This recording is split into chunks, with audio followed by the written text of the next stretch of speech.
안녕하세요. 김호준입니다. 문고리 3인방은 월 1억씩 국정으로부터 받은 상납금이 대통령 지시였다고 주장했습니다. 이런 주장은 아마도 자신들은 돈을 전달한 창구에 불과했고 법적인 문제가 없다는 소리겠죠. 말하자면 대통령의 통치자금에 속한다는 의미인데 과연 그런가? 탄핵 정국이 한창이었던 작년 말 그리고 올해 초 이들 3인방을 20여 년 전 면접 보고 채용하고 그리고 이후로도 지속적으로 업무 지시를 한 사람은 박근혜 전 대통령이 아니라 최순실이었다는 각종 보도가 쏟아졌었죠. 심지어 17년간 최순실의 운전기사를 했던 김모 씨는 3인방을 최순실의 종이라고까지 증언을 했었습니다. 만약 40억에 이르는 국정원 특수활동비의 사용 권한을 최순실이 가지고 있었다면 그래서 그 국정원 공작비가 국가안보가 아닌 대통령 의상은 물론 각종 미용 시술에 사용됐다면 국민 입장에서 상상만 해도 수치스러운 가정입니다만 검찰은 이 대목을 반드시 수사에 밝혀내야 한다. 아직도 태블릿이 최순실의 것이 아니며 대통령은 억울하게 당했다고 주장하는 세력이 있죠. 이제는 그 끝을 좀 봤으면 합니다. 김원준 생각이었습니다. 김은지입니다. 두 사람이 구속됐죠? 네, 오늘 새벽에 구속됐는데요. 서울중앙지법 권순호 영장전담 부장판사는 죄를 범했다고 의심할 만한 상당한 이유가 있고 증거인멸에 염려가 있다라면서 영장 발부의 이유를 설명했습니다.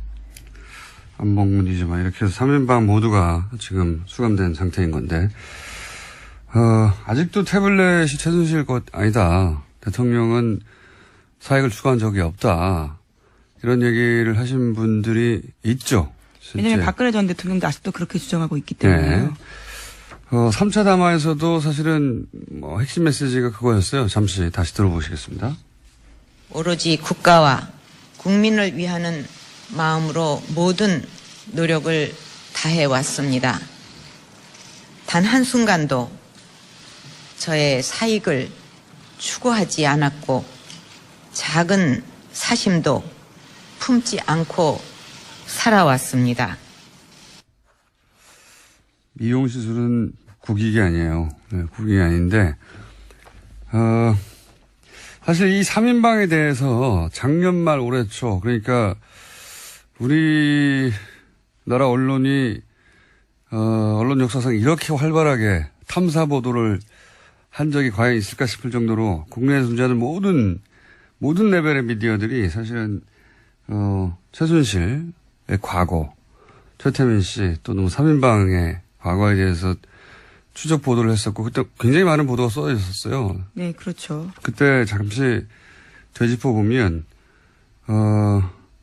일단 98년 대구 달성에서 보궐선거로 박근혜 전 대통령이 처음으로 정치권에 등장을 했단 말이죠. 그리고 그 당시 달성 지구당의 초모 과장이 안봉근 비서관이었어요. 관련해서 올해 초였던 걸로 1월이었던 걸 기억하는데 JTBC의 그 스포트라이트에서 이 3인방을 추정한 적이 있습니다. 그때 그 출연했던 사람 중에 한나라당의 달성지구에 관계자가 나와서 그리고 또 박근혜 의원실에서 일하다가 1년 만에 관둔 전직 보좌관이 나와서 뭐라고 증언을 했냐면 면접은 최순실 씨가 봤다. 그런 얘기를 했었고요. 박근혜 전 대통령이 본 게 아니죠. 예, 그리고 또 다른 방송에서 기억이 안 나네요. 하여튼 또 다른 방송에서 이재만 전 비서관 구속된 추천한 사람은 나성린 전 새누리당 의원이고 당시 나 의원도 면접은 박근혜 전 대통령이 본 게 아니다. 최순실 정년에 언급했었고 그때 1년 일하고 관뒀다고 증언한 그 비서관 후임으로 온 사람이 이재만 비서관 안봉근 이재만 비서관이군요. 예, 헷갈립니다. 어쨌든 네. 그러하고 안봉근 전 비서관에 대해서는 그 사람들이 또 뭐라고 그랬냐면 정윤회 씨의 비서처럼 역할을 박근혜 전 대통령의 비서가 아니라 정윤회 씨의 비서처럼 역할을 했다. 그리고 이제 의원회관에서 회의를 의원이니까 해야 되는데 그게 아니라 강남 안가에서 최순실 정윤회 부부가 업무 지시를 했다. 뭐 이런 얘기. 네, 소위 삼성동 팀이라고 해서 여의도에서는 꽤 유명했었습니다. 이런 증언은 사실 여러 매체에서 여러 사람의 입을 통해서 나왔었어요. 예. 그리고 최순실 씨 17년 운전기사 했던 김모 씨. 이분이 가장 구체적인 이야기를 했었는데 세계일보였던 걸로 기억합니다. 예, 그렇죠. 예. 뭐라고 그랬냐면 이제 안가는 신사동에 있는 S빌딩, 예, 한국문화재단. 예, 거기서,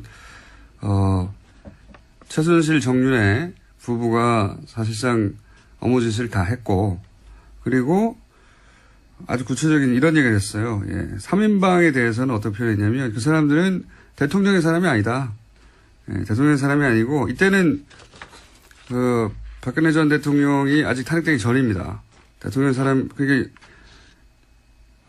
대통령이 물론 직무정지 상태였긴 했지만 아직 탄핵되기 전의 상태에서 나온 진술이었는데 증언이었는데 3인방은 순실이의 사람이라고 표현했어요. 순실이가 뽑았고 순실이의 사람이고 순실이의 적이라고 보면 된다. 그래서 박근혜 의원 위에 정윤회 실장이 있고 정윤회 실장 위에 최순실이 있다. 그 얘기를 17년간 운전기사 했던 분이 했죠. 예, 구체적으로. 그래서 저는 어떻게 생각이 드냐면 그 관계는 대통령이 취임한 이후에도 계속 유지된단 말이죠. 3인방이 이제 돈의 용처를 모른다고 말하잖아요. 예. 저는 세세한 용처는 몰랐을 수는 있다고 봅니다. 그런데 3인방이 이렇게 국정원이라고 하는 기관으로부터 별도로 매달 1억씩 받는 걸 최순실 씨가 몰랐다고는 저는 생각하기 힘들다. 3인방 위에 있었고, 그러니까 3인방이 대통령도 속이고, 최순실도 속이고, 국정원에서 1억씩 받는다 불가능하다. 라고 보는데, 국정원에는 추국장도 있지 않습니까? 예. 그리고 그 돈이 만약에 최순실 씨에게 했다면 3인방이 몰랐을 리도 없다. 저는 그렇게 보는데, 이제 이 사건을 보자마자 저 나름대로 재구성한 것은 오히려 최순실의 요구로, 각종 의상, 미용시술 돈이 들어가니까, 거기에 필요한 돈을 3인방을 참고로 해서 받아서 최순실이 그 돈을 관리하면서 썼을 가능성, 예. 각도로 완전히 틀어서. 그런 가능성을 검찰이 수사해 봐야 된다. 그런 생각이 듭니다. 예. 여태까지 진행된 국정농단 사태의 어떤 패턴이라든가 혹은 최순실과 3인방의 관계를 보자면 그 방향으로 수사를 해야 되는 게 아닌가. 예. 네, 물론 아직 이재만 전 비서관 같은 경우에는 박근혜 전 대통령 지시에 따라서 전달을 받았다라고 이야기하고 있거든요. 또 윗사람에게 사용처를 물어보지 못했다라고 하고 있는데요. 최순실 쪽으로 당연히 이제 수사가 진행될 것으로 보입니다. 물론 부인하겠지만, 예. 또 그런 보도도 있거든요. 작년 6월인가요? 처음으로 미르랑. 네, TV조선이 보도했었습니다. 보도했을 때부터 국정으로부터 돈을 안 받았다는 거 아닙니까? 네, 그때부터 주지 말라라고 이야기했다는 건데요. 그 이전까지 박근혜 전 대통령의 예금을 줄지 않다가 그 이후로부터 예금을 줄었다고 하는 걸 보면, 예. 그런 연관성을 충분히 생각해 볼 수 있다. 예. 그 대목을 수사해야 된다. 그리고 이 돈이 이제, 공작비였대요. 예. 네, 그렇죠? 국정원이 특수공작 사업비였다라고 어제 서훈 국정원장이 국정원 국정감사에서 밝혔습니다. 그러니까 특수공작 사업비에는 대북 공작과 해외 공작 활동, 대테러 비용 같은 것들이 되어 있는데요. 예산 편성의 취지와 전혀 다른 정도로 쓴 거라고 합니다. 그러니까요. 이게 이제 국민 안전에 쓰이라고 하는 것을 미용시설에 썼다면 끝판왕에 해당된다고 봅니다. 저는 이것이 이때까지 나온 국정농단의 여러 가지 사안들 중에 자, 그게 밝혀질지 좀 두고 보고요. 다음 뉴스는요. 네, 또 국정원의 또 다른 5억 원으로 이른바 진박 후보를 가리기 위해서 여론조사했다라는 소식도 어제 전해드렸었는데요. 그런데 그 여론조사가 선관위에 신고되지 않은 불법이라는 지적이 나오고 있다고 MBN이 보도했습니다. 여론조사 같은 경우에는 공직선거법상 이틀 전에 관할 선거여론조사 심의위원회에 서면 신고해야 하는데요. 그런 게 되어 있지 않다라는 겁니다. 글쎄, 이것도 뭐 결과가 나오겠죠. 예. 불법이 아니었으면 이렇게 몰래 국정원 돈까지 끌어다 줬을 리가 없다. 뭐 이런 생각은 듭니다만.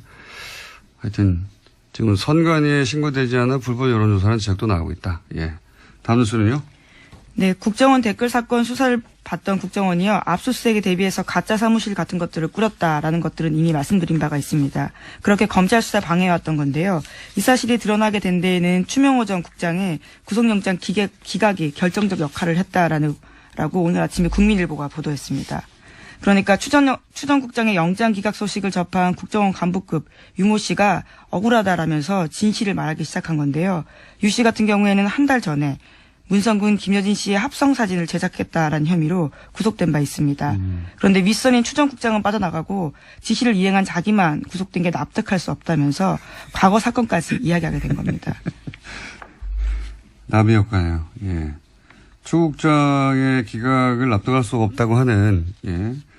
여론은 뭐, 이번뿐만이 아니라 많은 사람이 가졌는데, 어쨌든 추 국장은 그렇게 빠져나가는 줄 알았더니, 그 기각으로 인해서 더 큰 벌을 받게 되는, 예.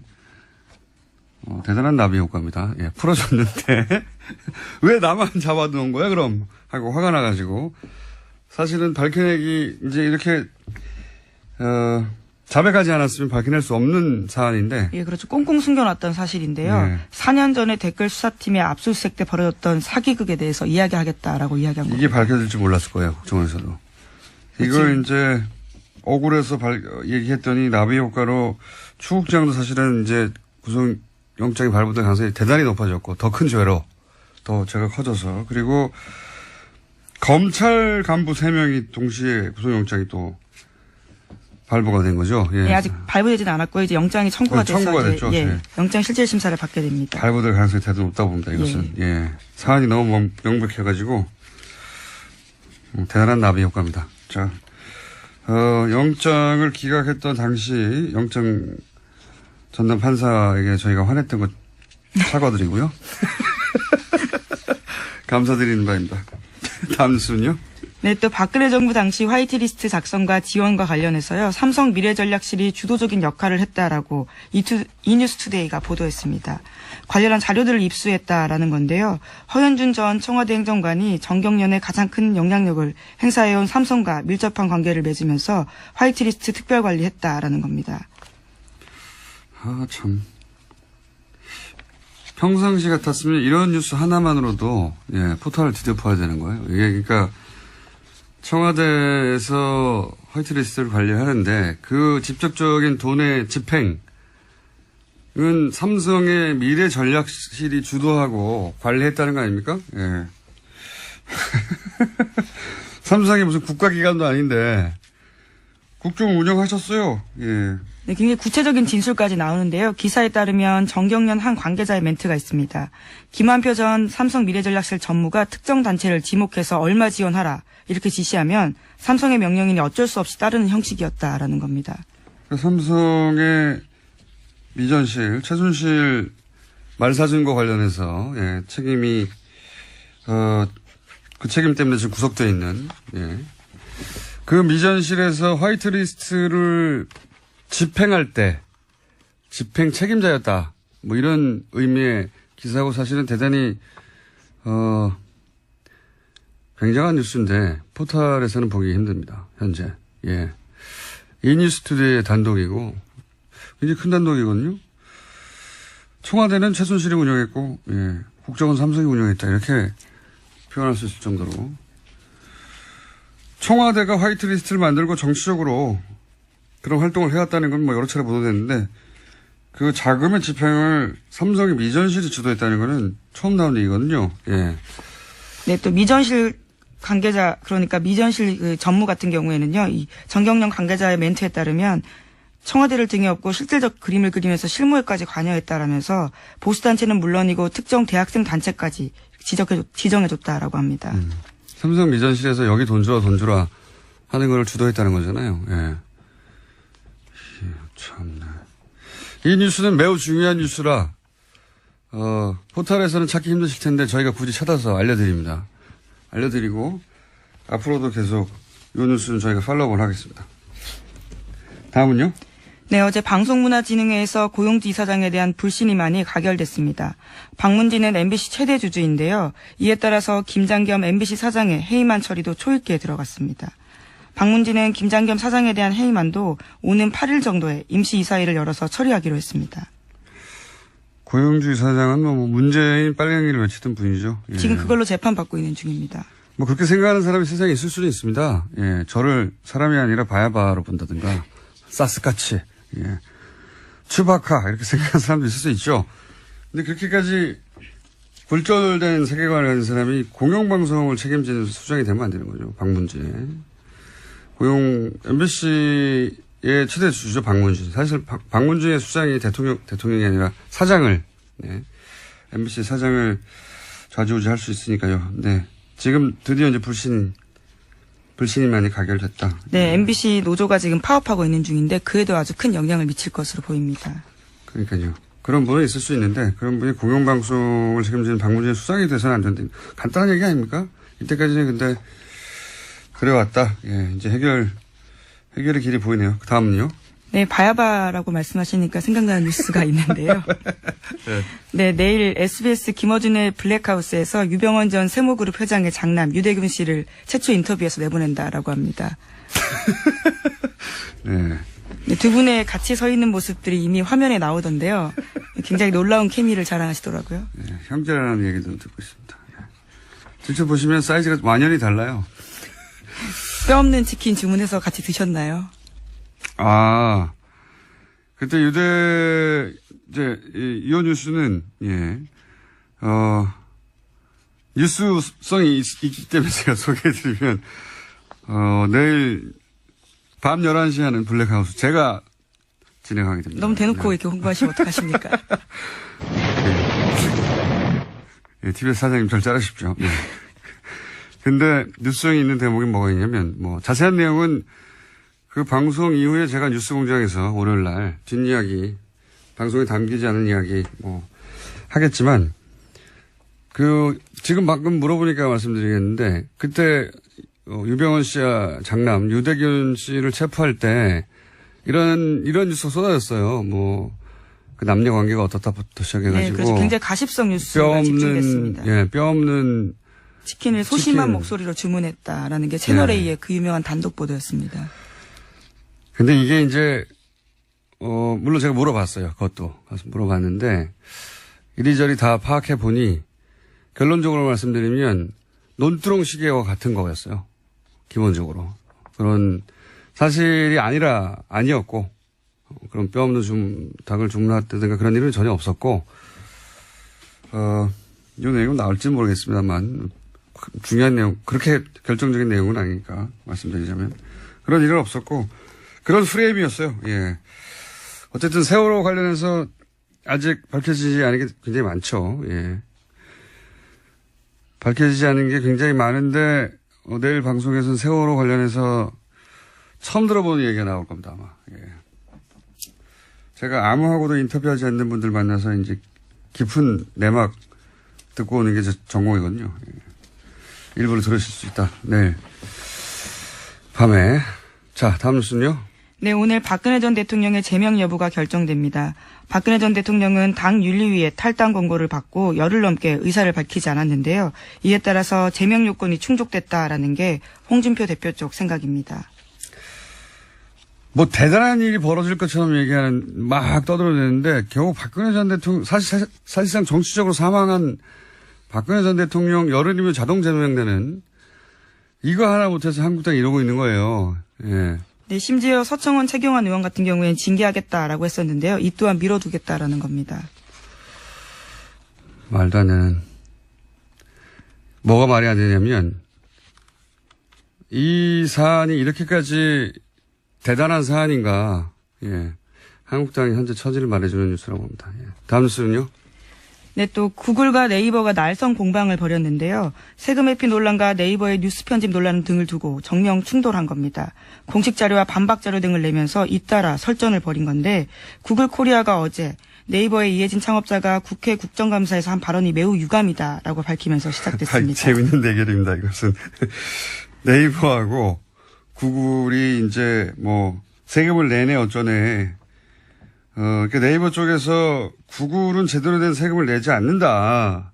고용 효과도 별로 없다. 이런 공격을 했고 왜 구글을 여기다가 끌어들였을지 모르겠어요. 그랬더니 구글 코리아 쪽에서는 세금 다 내고 있고 고용도 수백 명 하고 있다. 그러면서 역공을 한 게 이제 구글 검색은 객관적이다. 네, 예. 그렇죠. 100% 알고리즘 순위에 기반하고 있고 금전적 또는 정치적 압력에 영향을 받지 않는다. 이렇게 주장했습니다. 그러니까요. 먹이는 주장인 거죠. 당신들은 그런 영향 받는 거 아니야? 그런 의혹이 많잖아. 이런 먹이는 것이고. 세금 관련해서는 모르겠습니다. 세금 관련해서는 이해진 창업자가 전 의장이 뭔가 나름의 근거를 가지고 한 것인지 아닌지 그 대목은 제가 판단할 정보가 없고 다만 검색에 관해서 네이버가 구글에 대해서 뭐라고 할 수는 없는 사안 아니겠습니까? 사실. 이거 한번 다뤄봐야 되겠네요. 네이버의 검색과 구글의 검색은 어떻게 다른 것인가. 굉장히 재밌는 주제인데.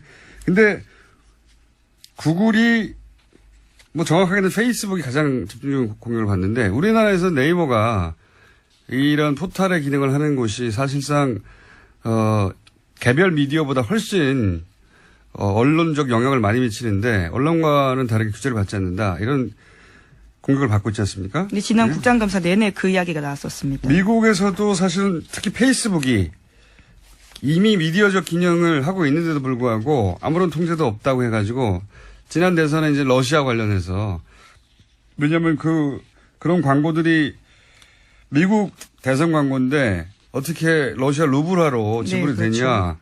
이거 러시아가 미국 대선에 개입한 것인데 그걸 다 이런 페이스북이나 뭐 구글, 트위터 광고를 통해서 한 거 아니겠냐. 그런데도 제약을 받지 않는다. 우리하고 유사한 논쟁이에요. 네, 미상원에서 10월 31일부터 사흘 동안 관련된 청문회가 열렸는데요. 정확히는 러시아의 미 대선 개입 의혹 관련된 청문회였는데 그러니까 구글, 페이스북, 트위터 3사 관계자도 소환해서요. 그와 관련된 문제를 따져 물은 겁니다. 여기서 근데 핵심적으로 타겟이 되고 있는 건 페이스북이에요. 페이스북의 기능 때문에 뉴스를 게재하고요. 링크로. 네, 지난 대선 당시 페이스북의 러시아 관련 계정이 작성한 정치 게시물을 받아본 미국 사람이 1억 2,600만 명에 이른다고 합니다. 그래서 이제 우리가 네이버에 검색어나 네이버의 뉴스 편집에 대해서 문제제기가 계속 지속적으로 있는 것처럼 미국에서는 페이스북이 그 주요 타겟이 되고 있는데 사실 유사한 논란입니다. 네, 네. 미국에서도 구글이 언론사인지 아닌지 명확히 하라라는 추궁당했는데요. 구글 같은 경우에도 구글은 언론사가 아니다라고 주장하고 있습니다. 플랫폼이라고 주장하죠. 네. 예. 근데 구글은 이렇게 말할 여지가 많이 있습니다. 뉴스 제목을 편집해서 재배치하고 뭐 이런 게 없거든요. 구글에서는 뉴스 검색이 될 뿐이지. 자, 유사한 논란이 있다. 이 사안 한번 또 다뤄봐야 되겠네요. 예. 구글과 네이버. 여기까지 하겠습니다. 시사인의 김은지였습니다. 감사합니다. 이어지는 시간입니다. 네. 저수지 게임이라는 영화가 있었습니다. 이제는 내려갔지만. 제가 제작자였습니다. 내려갔기 때문에 제가 말하겠습니다. 근데 거기서 어떤 사건을 문제 제기했냐면 농협에서 210억을 대출한 사건이 있었는데 이게 권력형 비리가 아니냐 하는 문제 제기입니다. 간단하게 말하자면. 그런데 이 사안에 유일하게 관심을 현재까지는 구체적으로 가지신 의원님이 한 분 계시죠. 더불어민주당 김현건 의원님 자리에 나오셨습니다. 안녕하십니까? 예, 안녕하십니까? 네. 이게 이제 농협 대출 사건이다 보니까 본인이 의성 한우협회장 경님 하신 농민 출신으로서 농협 해가지고 눈에 꽂히신 거죠, 이게? 그렇죠. 그것도 예. 상호금융. 예. 예. 지난주에 이제 들으신 분들도 있으시겠지만, 이제 일주일이 지나서 복잡한 사건이라서, 제가 다시 한번 간단 요약을 하겠습니다. 농협이 2008년에 캐나다에 부동산 투자를 합니다. 예. 예. 그리고 나서 총 210억을 날립니다. 예. 예. 그러면, 2천만 원도 끝까지 받아내거든요. 예. 은행은 200만 원도 끝까지 예. 받아내고, 210억을 날렸으면 어떻게든 끝까지 받아내려고 했을 것 같은데, 예. 그런 노력이 거의 안 보인다. 이상하다. 그렇죠. 예. 게다가 그 돈은 상호금융특별회계라고 하셨던 거죠. 예. 그게 이제 생소한 용어인데 말하자면 단위조합. 예. 그러니까 농민들 돈이라 예. 이 돈은 농협 역사상 투자해 본 적이 없는 돈이었는데 투자에. 그렇죠. 매우 안전하게 운행하는. 네. 근데 이 돈을 이때 유일하게 투자한다. 예. 요 대목에서 꽂히셨다고 해요, 의원님은. 예. 아니, 이 돈을 왜 썼지? 예. 이 돈이 날아간 겁니다. 그런데 40년간 한 번도 적자를 낸 적이 없던 그 대목, 근데 요때 이제 적자를 낸 거죠. 2008년도. 예. 돈을 막 날리면서 얼마를 적자를 냈냐면 1,800억에 가까운. 예, 1,777억. 예. 1777억을 날려버렸어요. 날려버렸는데, 이제 이상한 점들은 당시 농협회장이 이명박 전 대통령의 동지상고 동창 절친이고, 그리고 또 대출하는 과정에서 사실은 그 박석배라는 사람의 이름으로 대표가 돼서 대출이 그렇죠. 됐는데. 그 국내 법인. 네. 근데 그 법인은 대출 직전에 만들어진 거예요. 예. 게다가 박석배 씨는 사업을 해본 적이 없는 사람이고요. 현재 행불 상태입니다. 예. 캐나다 교민이었죠. 그리고 제보가 있기를 중간에 이 대출 과정에 이명박 전 대통령의 친인척이 연루됐다고 하는 입증할 수는 없습니다. 현재 제보는 그런 제보가 있었고 여러 건이 있었죠. 예. 그래서 입증이 안 됐기 때문에 누구라고 말씀드릴 수는 없지만 굉장히 가까운 매우 가까운 들으시면 금방 떠오를 이름이 거론됩니다. 여기서. 그리고 나서 이 모든 피해 이후에도 소송이 없다. 이런 의문점들이 있었던 사건. 그리고 소송을 하려고 보니까 서류도 없다. 소송할 만한. 그러니까 당시에 만들어진 서류도 없더라. 매우 이상한 사건이죠. 그러면서 이제 그 지난주에는 무슨 말씀을 하셨냐면 210억을 대출했으면 아니 뭐 2억짜리를 대출해서 담보를 아파트를 잡거나 하는데 210억이면 아파트를 100채를 잡아야 되는 거죠. 2억짜리 아파트. 그리고 담보를 잡아야 될 것 같은데 이 담보를 제대로 잡질 않았다 이게 도대체가. 그렇죠. 예. 그리고 그 수익이 발생하면 농협이 가져와야 되는데 그 수익을 받을 사람이 농협으로 안 돼 있더라. 저 수익증권의 그 담보권자가 농협이어야 하는데 농협이 안 돼 있더라. 캐나다의 현지 그 개발법인 대표. 앞으로 되어 있었던 거죠. 그러니까요. 그 수익을 농협이 가져와야 투자한 이유가 발생하는 거 아닙니까? 수익을 얻으려고 한 건데 그 개발 수익은 농협이 아니라 이런 제가 일을 하고 주시는 거 돈을 가져가는 거죠. 하여튼 그런 이상한 일이 발생했다. 요약하자면 자 오늘부터 할 얘기는 또 뭡니까? 자 앞으로 우선 17분간 본론에 들어가기 전에 지난번에 이제 MB가 들어와서 농업과 관련된 했는 일 중에 그 농협을 주식회사 체제로 바꿨다. 그러니까요. 이게 앞으로 농협의 대재앙이 될 거다라는 말씀을 하나 드렸는데 그 일 말고 또 MB가 했는 일이 하나 더 있어요. 뭐냐 그러면 GMO 식용 GMO를 본격적으로 수입하기 유전자 변형을 수입하기 시작한 게 MB입니다. 그 이전에는 식용 GMO 곡물을 우리나라가 수입한 적이 없어요. 2008년도 3월에 수입 결정을 하고 2008년도 5월부터 GMO 옥수수가 들어오기 시작을 해서 지금은 1년에 연 1,000만 톤 가량의 GMO 곡물이 대한민국으로 들어옵니다. 1,000만 톤이 어느 정도 양이냐면 우리나라에서 1년 생산하는 쌀의 총량이 400만 톤입니다. 그런데 1,000만 톤 가량의 GMO 곡물을 우리나라가 수입하는 나라가 되었고 전 세계에서 가장 많이 수입하는 나라 중에 하나죠. 그중에 200만 톤은 식용으로 쓰고 그러니까 우리나라가 완전히 GMO 곡물의 세상으로 만들어진 게 MB부터 그렇게 된 겁니다. 훌륭한 일을 많이 하셨네요. 정말 일을 많이 했습니다. 부지런한 분이다 보니까. 자, 오늘 진도 나갈 부분은 뭡니까? 오늘은 그러니까 이제 우리가 이제 캐나다 토론토의 이 대출 사건을 보면서 두 가지 이것뿐만 아니라 다양한 그 대출의 농협이 이런 유사한 일을 또 딴 데서 하지 않았을까? 유사한 일도 많이 했다라는 사실 그게 하나의 측면이 있고요. 또 하나는 왜 하필이면 요 캐나다 건을 주목하느냐 그러면 요것을 잘 살펴보면은 진짜 이게 MB가 관련이 있는 건지 예. 없는 건지를 확인해 볼 수 있다. 제 주장이 그겁니다. 예. 액수가 예. 210억이면 물론 210억이 작은 돈이 아닙니다. 예. 하지만 자원 얘기가 막 조 단위로 나오고 있거든요. 그렇죠. 근데 왜 210억이라고 하는 작은 규모의 이 대출 사기 예. 사건에 관심을 가지느냐. 예.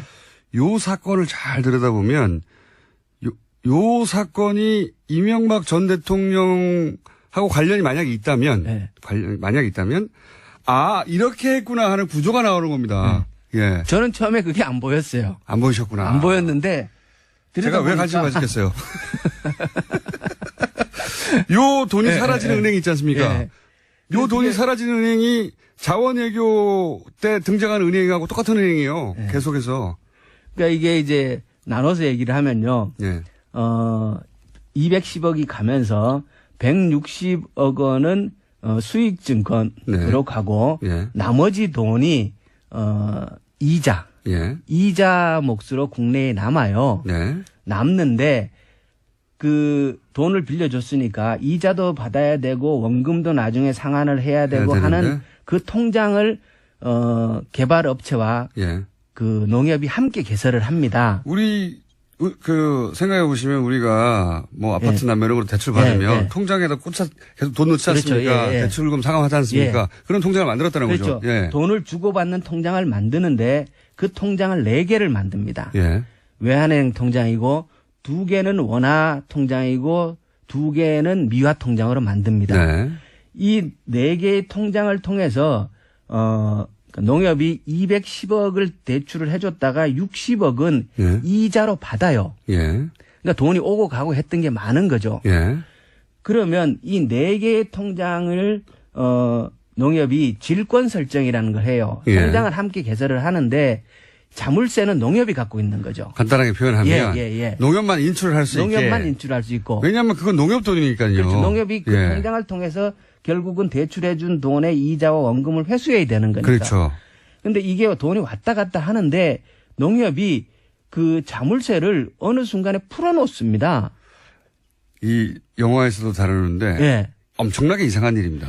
근데 제가 알아보니까 그건 있을 수 없는 일이라 그래요. 당연하죠. 예. 엄청나게 이상한 일입니다. 예. 그거를 잠궈놔야 남이 못 예, 그렇죠, 가져가잖아요. 그걸 풀어놓습니다. 예. 그러니까 그 열쇠는 농협이 드디어 갖고 이야기가 있어야 되는 나오는군요. 거예요. 예. 농협이. 예. 농협이 갖고 있어야 되는데 그 중간에 이 열쇠 관리를 허술하게 함으로 인해 갖고 농협은 37억의 추가 손실을 거기서 또 봅니다. 요거를 뽑아가죠. 예. 저쪽에서. 돈이 들어왔다가 캐나다에서. 나갔다 하는데 예. 그 열쇠 관리를 제대로 안 해갖고 37억을 잃어버려요. 그 대목이 단순히 관리 부실이 아니라 이걸 왜 풀어줬냐 그러니까 하는 얘기가 사실은 캐나다 취재에서 계속 나왔어요. 이게 예. 상식적으로 말이 안 농협 되니까. 측은 실수였다라고 얘기를 하는데 예, 실수- 업계의 얘기를 들어보면 그건 있을 수 없는 일이라 그래요. 실수 말이 안 되는다는 말이 안 거죠. 되는 그거는 거죠. 상식에 어긋나는. 그리고 그걸 풀어달라는 요청이 캐나다에서 와서 그걸 풀어줬다고 예, 하는데 예. 풀어달라고 하는 요청을 하는 것도 말이 안 되고요. 예. 요청해 왔다가 풀어주는 것도 말이 안 되는 예. 겁니다. 그리고 그래서 풀어진 기간에 복잡한 금융용어는 알 필요가 예. 없고 자기가 열쇠가 있는데 그 예. 열쇠를 줄 이유가 없는 사람한테 줘가지고 그 돈을 그 사람이 가져가게 만든 거예요. 예. 은행이. 맞습니다. 여러분들 은행 가서 금고 열쇠 달라고 해보세요. 주나. 안 주지. 몰라요. 그거 가져간 거예요. 이게 말도 안 되는. 근데 이제 이게 뭐 질권 해제니 재설정이니 이런 복잡한 용어로 나오다 보니까 헷갈리는데. 이게 예. 아까 얘기했던 160억 원에 대한 수익증권에 그거에 대한 담보 설정도 안 해갖고 160억 원도 홀랑 날라다 먹었고. 예. 그러니까 요 4개의 통장에 대한 열쇠도 관리를 제대로 안 해서 또 돈을 홀라당 날라. 다 날린 겁니다. 예. 그래서. 예. 이거는 이런 일이 요건에서 반복적으로 집중적으로 일어난다는 거는 상식적으로 이해할 수가 없잖아요. 하나도 일어날 수 없는 예, 일이에요. 예. 돈을 빌려줬는데 그 수익을 받는 사람 다른 사람을 해줘. 그렇죠. 그 다음에 열쇠를 자기가 쥐고 있어야 하는데 열쇠를 남을 줘. 예, 예. 말이 됩니까? 이 두 가지가 한꺼번에 일어난다는 게 그래서 모든 금액이 다 날아가는 거예요. 말하자면. 그렇죠. 결국은 그래서 다 날려 먹는데. 이게 안 이상합니까 이게? 예. 예. 근데 이제 요 4개의 통장. 예. 그럼 결국은 4개 통장의 거래 내역을 어디에까지 돈이 아까 60억의 이자를 받았다 그랬잖아요. 그죠? 예. 그럼 돈이 어디에선가 들어왔잖아요. 예. 그 4개의 통장으로. 예. 그리고 37억은 또 날려버렸다 그랬지 않습니까? 그 37억은 또 어느 통장으로 나갔을 거 아니에요. 예. 그렇기 때문에 이 4개 외환은행 통장의 거래 내역과 그 입출금이 된 통장을 조회하기 시작을 하면은 그렇죠. 결국 우리가 만약에 MB가 연계가 되어 있다 그러면 예. 그 MB의 흔적을 어떻게 찾겠어요? 찾을 수 있는 방법은 돈으로 찾아야 되는 거죠. 통장의 거래를 추적해 들어가는 수밖에 없지 않겠습니까? 그렇죠. 지금 말씀하시는 내용은 원래는 이제 돈 빌려고 한 곳에서 이자 내라고 만들어 예. 계좌. 그 계좌의 열쇠를 은행이 지고 있었는데 네. 열쇠를 풉니다. 네. 도저히 이해할 수 없게 풀자 이 돈이 사라집니다. 그렇죠. 사라진 다음에 어딘가로 입금됐을 거 아니냐. 그렇죠. 어디 갔는 곳이 있을 거 아니에요. 예. 이거를 추적하려면 고소고발이 있어야 되는 거 아닙니까? 그렇죠? 그렇죠. 근데 왜 고소고발을 안 하느냐. 네. 이게 영화의 내용입니다. 네. 고소고발해야 한다. 네, 왜 안 네, 하느냐. 네. 계좌 좀 열어보자. 네. 이거거든요. 농협이 그동안 이 고소고발을 안 했어요. 예. 그러니까 지금은 이제 검찰이 수사 단계에 있으니까 예. 이 4개 통장을 압수수색하고 거래 내역을 추적해 들어가면은 예.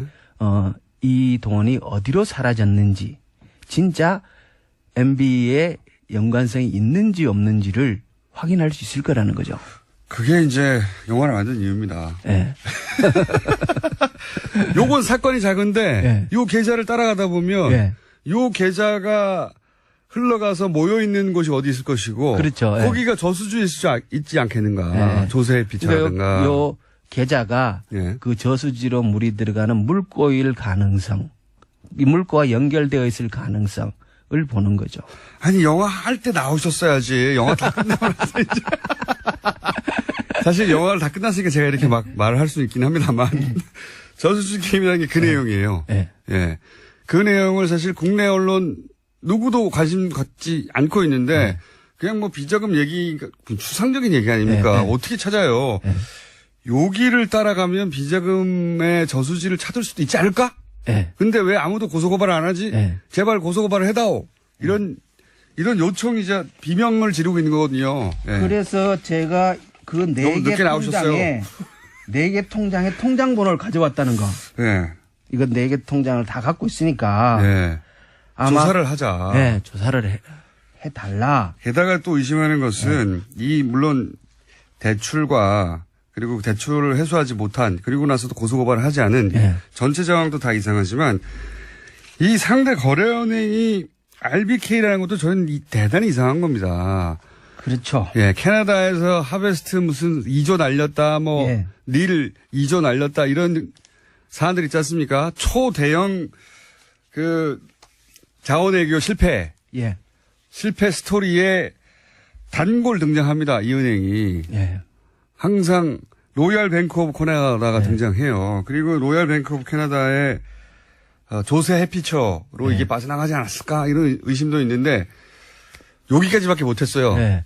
의원님 그건 나머지를 하셔야 돼요, 이제. 그건 이제 이 통장을 저도 예. 이제 아직 그쪽까지 못 갔고 예. 이 통장을 압수수색해서 거래 내역을 다 추적을 해야 되는데 예. 제가 할 능력이 없으니까 거기서부터는 그다음에 검찰이 해야죠. 예. 검찰도 아마 이 계좌 번호를 갖고 있지 않을까 생각을 해요. 왜냐 그러면 예. 농협의 서류를 다 가져갔다고 하니까 이제. 예. 만약에 없다면 드릴 수도 있고. 그리고 요 기자분들도 예. 오늘은 이해가 가셨을 거예요. 왜 자꾸 저수지 게임이라는 영화를 들고 예. 사람들도 안 보는데 떠들어대고 이거 이상하다고 말해왔는지 이상합니다. 엄청나게 이상한 사건입니다. 그리고 근데 그렇죠. 단초도 여기 있고. 예. 그리고 이제 이 돈 추적해 보면 됩니다. 그거 말고 예. 또 있다면서요. 꽤 많아요, 종류는. 예. 종류를 그러니까, 한번 또 정리해 볼까요? 이게 이제 저희는 프로토타입이라고 부르거든요. 그러니까 해먹은 프로토타입이 아니겠는가, 초반에. 2008년도에 네. 1777억의 적자가 났다 그랬잖아요. 네네. 그런데, 해마다 이제 상호금융 돈을 가지고 하고 그 돈을 가지고 단위조합 지역 시골의 농협에게 이자를 정산을 해주고 예. 나중에 추가 정산을 또 해줍니다. 왜냐 그러면 이 돈이 그 시골 농협들의 운영하는데 굉장히 소중한 돈이기 때문에. 예, 예. 근데 그 해는 매해 해주던 1,200억 정도의 추가 정산도 안 해줬어요. 이게 이 그러면, 범죄도 같은 예. 범죄도 똑같은 돈이어도 굉장히 악질적인 예. 범죄입니다. 이게 그 돈을 빼먹었다는 게. 그렇죠. 그러면 예. 1,777억의 적자와 그거 안 해준 것 그리고 보통 이제 회계는 당년의 손실을 다 반영시키지 않는다고 그러거든요. 예. 그런 것까지 치면은 대략 한 4천억 내지 5천억 정도의 그의 손실이 남는 게 아닌가 이렇게 추산을 해요. 그럼 많이 다 해먹었네요. 예, 서브프라임 그 모기지 사태가 있긴 했지만 예. 이건 너무 큰 금액이다. 이것을 다 살펴봐야 되지 않겠는가라는 생각을 하는데요. 예. 2008년도 작년에만 해도 예. 그 발리에 발리. 예, 투자해가지고 그거는 이 건은 캐나다 토론토 사건의 담당자가 같은 사람이 한 거예요. 네. 그래서 거기서 61억 날려먹은 것도 있고요. 예. 또 발리의 다른 건인데 예. 40억 원을 또 날려먹은 게 있어요.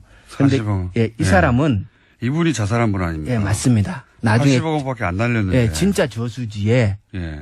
변사체로 발견이 그렇죠. 돼요. 예. 유가족은 자살할 이유가 없다고 아직도 얘기하고 있는데. 이분은 그렇죠. 이게 40억을 손실 본 건데 그 당시에 가장 그러니까 적은 손실 액수에 그렇죠. 해당됐어요. 그때 왜 그 210억을 날려먹은 사람의 징계가 안 됐느냐라고 얘기를 했을 때 예. 뭐 그 당시 그때 분위기상 흔히 손실이 발생했다. 예. 그래서 특별하게 징계를 서두르지 않았다. 뭐 이렇게 얘기를 했거든요. 그러면 40억밖에 40억은 왜 변사체로 발견되냐는 거예요. 그러니까요. 예. 그리고 그 텍사스 유전 개발에도 참여했고 예. 여기는 또 160억을 날려먹었고 이런 사례는 예. 굉장히 많아요. 100억대 이상치 예. 대부분. 이분은 가장 적은 액수에 해당되는데 손실액 중에 치자면 40억. 근데 이분이 자살했습니다. 네, 그래서 굉장히 의혹을 가지고 이 있습니다. 자살건도 좀 석연치 않은 구석이 있죠. 네, 있습니다. 근데 이게 이제 워낙 종류는 많고 근데 금융이라는 게 또 뭐 손실 보는 것도 다반사한 일이긴 하니까. 맞습니다. 예. 거기에 이 사건에 어려운 점이 있습니다. 예. 국내에서는 예. 투자 실패였어요. 예. 사안이. 캐나다에서는 분양 사기였어요. 예. 둘 사이에 아무런 연결고리가 안 보이는 겁니다. 예. 이 자세히 들여다보지 않으면. 그래서 이제 각각의 나라에서 각각의 방식으로 처리가 됐지 둘 사이에 어떤 권력형 비리의 냄새를 맡기는 굉장히 어려웠어요. 근데 이렇게 연결해 놓고 보니까 그 점을 이용했다. 네. 어차피 투자 실패라고 하고 뭐 투자는 실패할 수 있으니까 투자 실패라고 해버리면 많은 실패 중에 하나를 묻혀갈 것이다. 그렇죠. 누군가가 기획했다면 그런 네, 생각을 한 네. 게 아니겠는가. 워낙 이게 이제 많이 일어나는 일 중에 하나로 묻힐 가능성도 있고 그 중에 어느 게 진짜고 어느 게 그냥 일반적으로 일어나는 일인지를 구별하기가 쉽지 않아요. 그러니까요. 어느 게 기획이고 어느 게 실제로 투자 실패인지. 네. 근데 요거는 기획의 냄새가 엄청나게 난다는 겁니다. 그렇죠. 아까 그 뭡니까 160억 원에 대한 담보 설정 안 한 것과 37억을 열세를 넘겨줘서 잃어버리 일이 있을 수 없는 일이라는 거죠. 이거는 금융기관에 있는 분들 얘기를 들어보면 말도 안 되는 곱하기 말도 안 되는 걸 2번 연속으로 해놨다고. 예. 번개 한 6번 정도 연속으로 맞은 거야. 말도 안 되는 소리라고 하는데 그게 일어났는데 하필이면 여기에 이명박 전 대통령 이름이 거론되고 주변에서 그리고 하필이면 자원외교에서 날려먹은 은행이 등장하고 그리고 누군가 한 사람도 자살을 하고 이상한 구성 요소를 다 갖췄다는 겁니다. 그래서 지금이라도 그 4개의 통장을 압수수색해야 된다. 이 얘기를 다시 한번 강조를 드리고. 그리고 요거는 또 한 번 더 하겠다. 여기도 이야기가 더 있습니다. 지금까지 김현건 의원이었습니다. 다음 주에 뵙겠습니다. 감사합니다. 예, 고맙습니다. 범죄이든 공직자가 예산을 낭비하는 것도 일종의 범죄라고 생각하고 있습니다. 더구나 가장 어려운 사람에게 가야 할 돈을 횡령하는 것은 용서받지 못할 범죄입니다. 김어준의 뉴스 공장. 자, 안원구 이분이 이제 방송에 자주 나오시고 해가지고 점점 사람들이 잊고 있는데 무려 국세청장을 하셨던 분입니다. 안원구 전 대구지방국세청장님 나오셨습니다. 안녕하십니까? 네, 안녕하십니까? 요즘 언론들이 많이 찾죠? 네. 요즘 다스 때문에 예.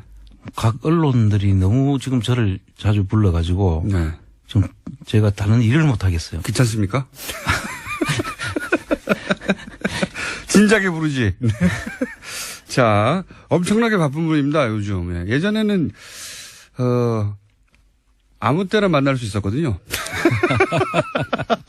오랫동안 백수였기 때문에 저도 아무 때나 만날 수 있었는데 요즘은 너무 바쁘신, 다수 전문가 영역이 많은데 요즘은 다수 전문가로서 언론들이 엄청나게 많은 인터뷰 요청을 하고 있습니다. 다른 얘기 하기 전에 요 앞에 저희가, 역시 다른 언론들은 아직 다루고 있지 않은 이 농협 210억 대출 실패 사건. 예. 요 사건도 사실은 잘 아시지 않습니까? 그렇습니다. 예. 네. 자세히 아시는데 오늘 새로운 내용이 좀 나왔습니다. 이제 새로운 내용이라보다는 이제 정리된 내용이 210억을 빌려줘 놓고 그 개발로 인해서 이제 수익이 생기면 자기들이 가져갈 수익 증권의 예. 수혜자를 딴 사람이 해놨다. 그리고 이자나 이런 걸 받기 위해서 질권을 설정해야 되는데 그걸 해제해버렸다. 그래서 다른 사람이 그 돈을 가져가게 해버렸다. 예. 그래서 결국은 돈 전체를 날렸다. 이게 있을 수 있는 일입니까? 있을 수 없죠. 농협이 안 받겠다고 아예 작정을 한 것이죠. 자기들이 받아야 될 돈의 그 네. 권리를 설정해 놓은 건데 네. 그 권리를 무장 해제를 해서 그러니까. 누구나 찾아갈 수 있도록 했다는 것은 그냥 준 거나 마찬가지죠. 그러니까 이게 은행에서는 있을 수 없는 일 아닙니까? 정말 있을 수 절대로. 없는 일입니다. 절대로 있을 수 없는 일인데 지금 이제 수사 초기 단계인 것 같아요. 예. 예. 이 돈을 가장 빨리 찾는 방법은 뭡니까? 어디 흘러갔는지. 사실 이 금융계좌 추적을 통해서 찾아야 되는데요. 이 네. 국세청이나 예. 그다음에 금감원 쪽에서 예. 금융 추적 조사를 하면 예. 그 실소유주 문제는 금방 나올 수 있고요. 물론 검찰이 하더라도 그쪽 도움을 받아서 한번 해야 될 겁니다. 검찰도 결국은 이런 건 전문은 국세청 아닙니까? 그렇습니다. 예. 국세청이 사실 농협 요 사건을 예를 들어서 추적하기 시작하면 금방 나오는 거 아닙니까? 뭐 국세청은 전문가들이 그 다 있으니까요. 예. 금방 찾을 수 있습니다. 왜 안 하고 있을까요? 글쎄요. 국세청이 나서면 된다. 이것도 사실 다스도 마찬가지 아닙니까? 그렇습니다. 다스의 경우야말로 지금 바로 세무조사에 착수를 해야 됩니다. 지금 비자금 의혹이 계속 나오고 있고요. 네. 그또 납품업체와의 거래, 수상한 작은 거래가 또 나오고 있고요. 네. 뭐, 이 안에 차명 주식이라는 지금 의혹도 다 있고요. 예. 이거는 전부 국세청이 조사를 해야 되는, 당연히 여기는 착수가 돼야 되는 사항들이죠. 캐나다는 그나마 해외에서 벌어진 일 어렵다고 치더라도 예. 국내에서는 국세청이 장부 들여다보기 시작하면 끝나는 거 아닙니까? 이거? 그렇습니다. 이거는 금융 추적을 하고 국세청에서 그 수상한 거래 흐름은 국세청 고유의 업무거든요. 네. 그건 뭐 늘 했어야 되는 일인데 이제 드러났으면 네. 한번 다시 확인을 하는 것이 반드시 선행돼야 되죠. 자, 다스 관련해서 많은 이야기들이 이제 나오기 시작하고 여러 언론들이 또 붙었습니다. 그래서 새로운 뉴스들이 조금씩 나오고 있고요. 예. 예. 그런데 이번 주에 나온 이제 이전엔 다뤄지지 않았던 뉴스 뭐가 있습니까? 예, 지난번에 그 일요신문에서 일요신문, 예. 강현석 기자가 예, 예. 젊은 기자인데 예. 열심히 지금 찾고 있거든요. 예. 그분이 또 하나의 특종을 해왔습니다. 아, 그래요? 그분이. 예. 근데 그 이야기를 제가 이제 쭉 들어보니까 예. SM이라고 하는 그 회사가 이시흥이라는 그 이명박 씨의 아들이 그 설립했던 예. 1억짜리 자본금으로 예. 설립해서 한 자산이 11억 정도 된다는 네. 그런 본인이 회사인데. 직접 투자한 유일한 회사. 예. 그리고 다온이라는 회사를 한 40배 되는 회사를 먹었다. 인수를 했다는 예. 것이 있었는데 어떻게 이렇게 이윤도 많이 못 남기는 회사가 자기보다 40배나 큰 회사를 먹을 수 있었냐. 예. 처음에 자본 잠식 상태에서 예. 그 40배 되는 자본금 한 200억 정도가 들어갔다고 지금 보이는데요. 예. 그 돈은 어디서 나서 그걸 인수를 했는지부터 예. 봐야 되고요. 다스 계열사 중에 이명박 전 대통령이 아들이 직접 투자한 조그만 회사가 예. 다스 계열사 중에 40배나 큰 것을 먹었다 이거죠. 그렇죠. 요약하면. 그때 그 먹었는 그 회사에서 다시 다시가 다스입니다. 예. 다시 그 다스에 납품하는 회사에 납품을 하기 위해서는 그 SQ라는 그 2차 밴드의 경우에는 네. SQ라는 품질 인증을 현대차에서 해주는 마크가 있어야 아하. 납품이 가능합니다. 금방 생겼다고 될 수 있는 게 아니라 그렇죠. 현대가 이제 품질이 좋다 예. 인증해주는 마크를 받아야 납품할 수도 뭐 당연하겠네요. 예, 그 예. 밴드들은 다 예. 그 절차를 밟아야 되죠. 그런데 그 작은 회사가 그 SQ가 있을 리가 만무하지 않습니까? 예. 그래서 그 다른 C라고 하는 회사를 예. 이건 그 당했던 분이 좀 아직까지 나서서 이야기할 단계가 아니라고 해서 제가 네. 이니셜로 말씀을 드리는데 그 C 회사가 SQ를 받도록 다스의 납품업체로 지정을 해놓고 SQ를 받도록 진행 중에 있었던 회사입니다. 예. 그 진행 중인 회사를 그 인수를 하게 되는데 결국 제가 회사를 인수하는 것이 아니라 예. 그 안에 직원들과 물품들을 다 인수를 하죠. 이거는 그러니까 먹은 게 아니라 뺏은 거네요. 거의 그런 거나 마찬가지입니다. 그러니까 요약하면 다스에 납품하는 회사. 예. 근데 그 다스에 납품하는 회사는 현대 자동차가 요구하는 품질 인증 기준을 통과해야 하는데 네. 그래서 그 품질 인증 기준을 하려고 했던 어떤 회사가 있는데 예. 그 회사를 그 SQ 인증을 받을 수 없는 예. 작은 회사가 또 사람들을 다 빼가지고 먹었다. 그 회사를 통해서 SQ를 받죠. 또 이 음. SM이라는 회사가. 그렇군요. 처음 그 아하. SM이라는 회사는 형편없었는데 심지어는 그 기계들이 다스의 로고가 찍혀 있는 기계들까지 거기 다스에서 아마 도와준 것 같아요. 그 SM에다가 예. 그 부분도 지금 조사가 돼야 될 부분인데요. 그렇군요. 요는 이런 거네요. 실소유주 의혹이 있는 예. 사람의 아들이 회사를 조그만 건 만들어서 예. 그리고 그 품질 인증 기준을 통과할 수 없는 상태인데 네. 그 통과할 수 있는 회사 하나를 선정한 다음에 그 회사 마크를 뺏은 거다 사실상. 그렇죠. 그래서 지금 그렇군요. 그 SQ를 결국 받았습니다. SM은. 그렇군요. 그러니까 아주 작은 회사하고 모든 제조 장비라든지 모든 그 환경을 다 갖춰놔야만 SQ가 나오는데 네. 그 처음 시작한 작은 회사가 못 받잖아요. 그러니까 네. 그 받을 수 있는 위치에 있는 그 회사를 납품하게 하고 그 회사를 사실상 뺏은 거나 마찬가지죠. 이야, 굉장히 나쁜 짓인데요. 그게 이제 우리 대기업들이 보통 보면 중거래업체들을 협력업체들을 세워가지고 납품을 하게 하다가 예. 자기들이 그 먹어버리는 거죠. 기술이 만들어지면 그 회사는 납품 못하게 하면 그 회사들은 납품처가 사라지니까 예. 도산을 하잖아요. 예. 그럼 자기 그 만들어 놓은 회사가 그에다가 물건을 납품하게 해서 회사를 키우는 그 전형하고 똑같습니다. 대기업들이 전형적으로 기술력 뺏어올 때 하는 방식인데 그렇습니다. 이번에는 그게 어디서 벌어졌냐면 이명박 전 대통령의 아들이 직접 유일하게 자본금을 댄 회사, 아주 조그만했던 회사가 첫 번째는 40회 큰 다른 계열사를 먹었고 안 먹었고 이번에는 신생 회사니까 자격 요건이 안 되는데 그 자격 요건을 갖춘 회사를 사실상 뺏어서 예. 단기간 내에 자격 요건도 갖추고 회사도 커졌다. 그렇습니다. 그래서 다스를 통해서 다스에 납품하고 거기서 수익을 키워가고 있다. 그렇습니다. 그래서 이명박 전 대통령의 아들 회사 SM은 순식간에 외형도 커지고 그리고 인증도 받았다. 예. 이런 거네요. 예. 요거를 일요신문에서 일요신문이 붙었네요 여기에. 지금 뭐 일요신문뿐만 아니고요. 예. 전 언론에서 지금 다스에 대한 지금 탐구가 이루어지고 있고요. 그래서 거기에 제가 가서 불려다니더라고요. 요즘 정신이 없습니다.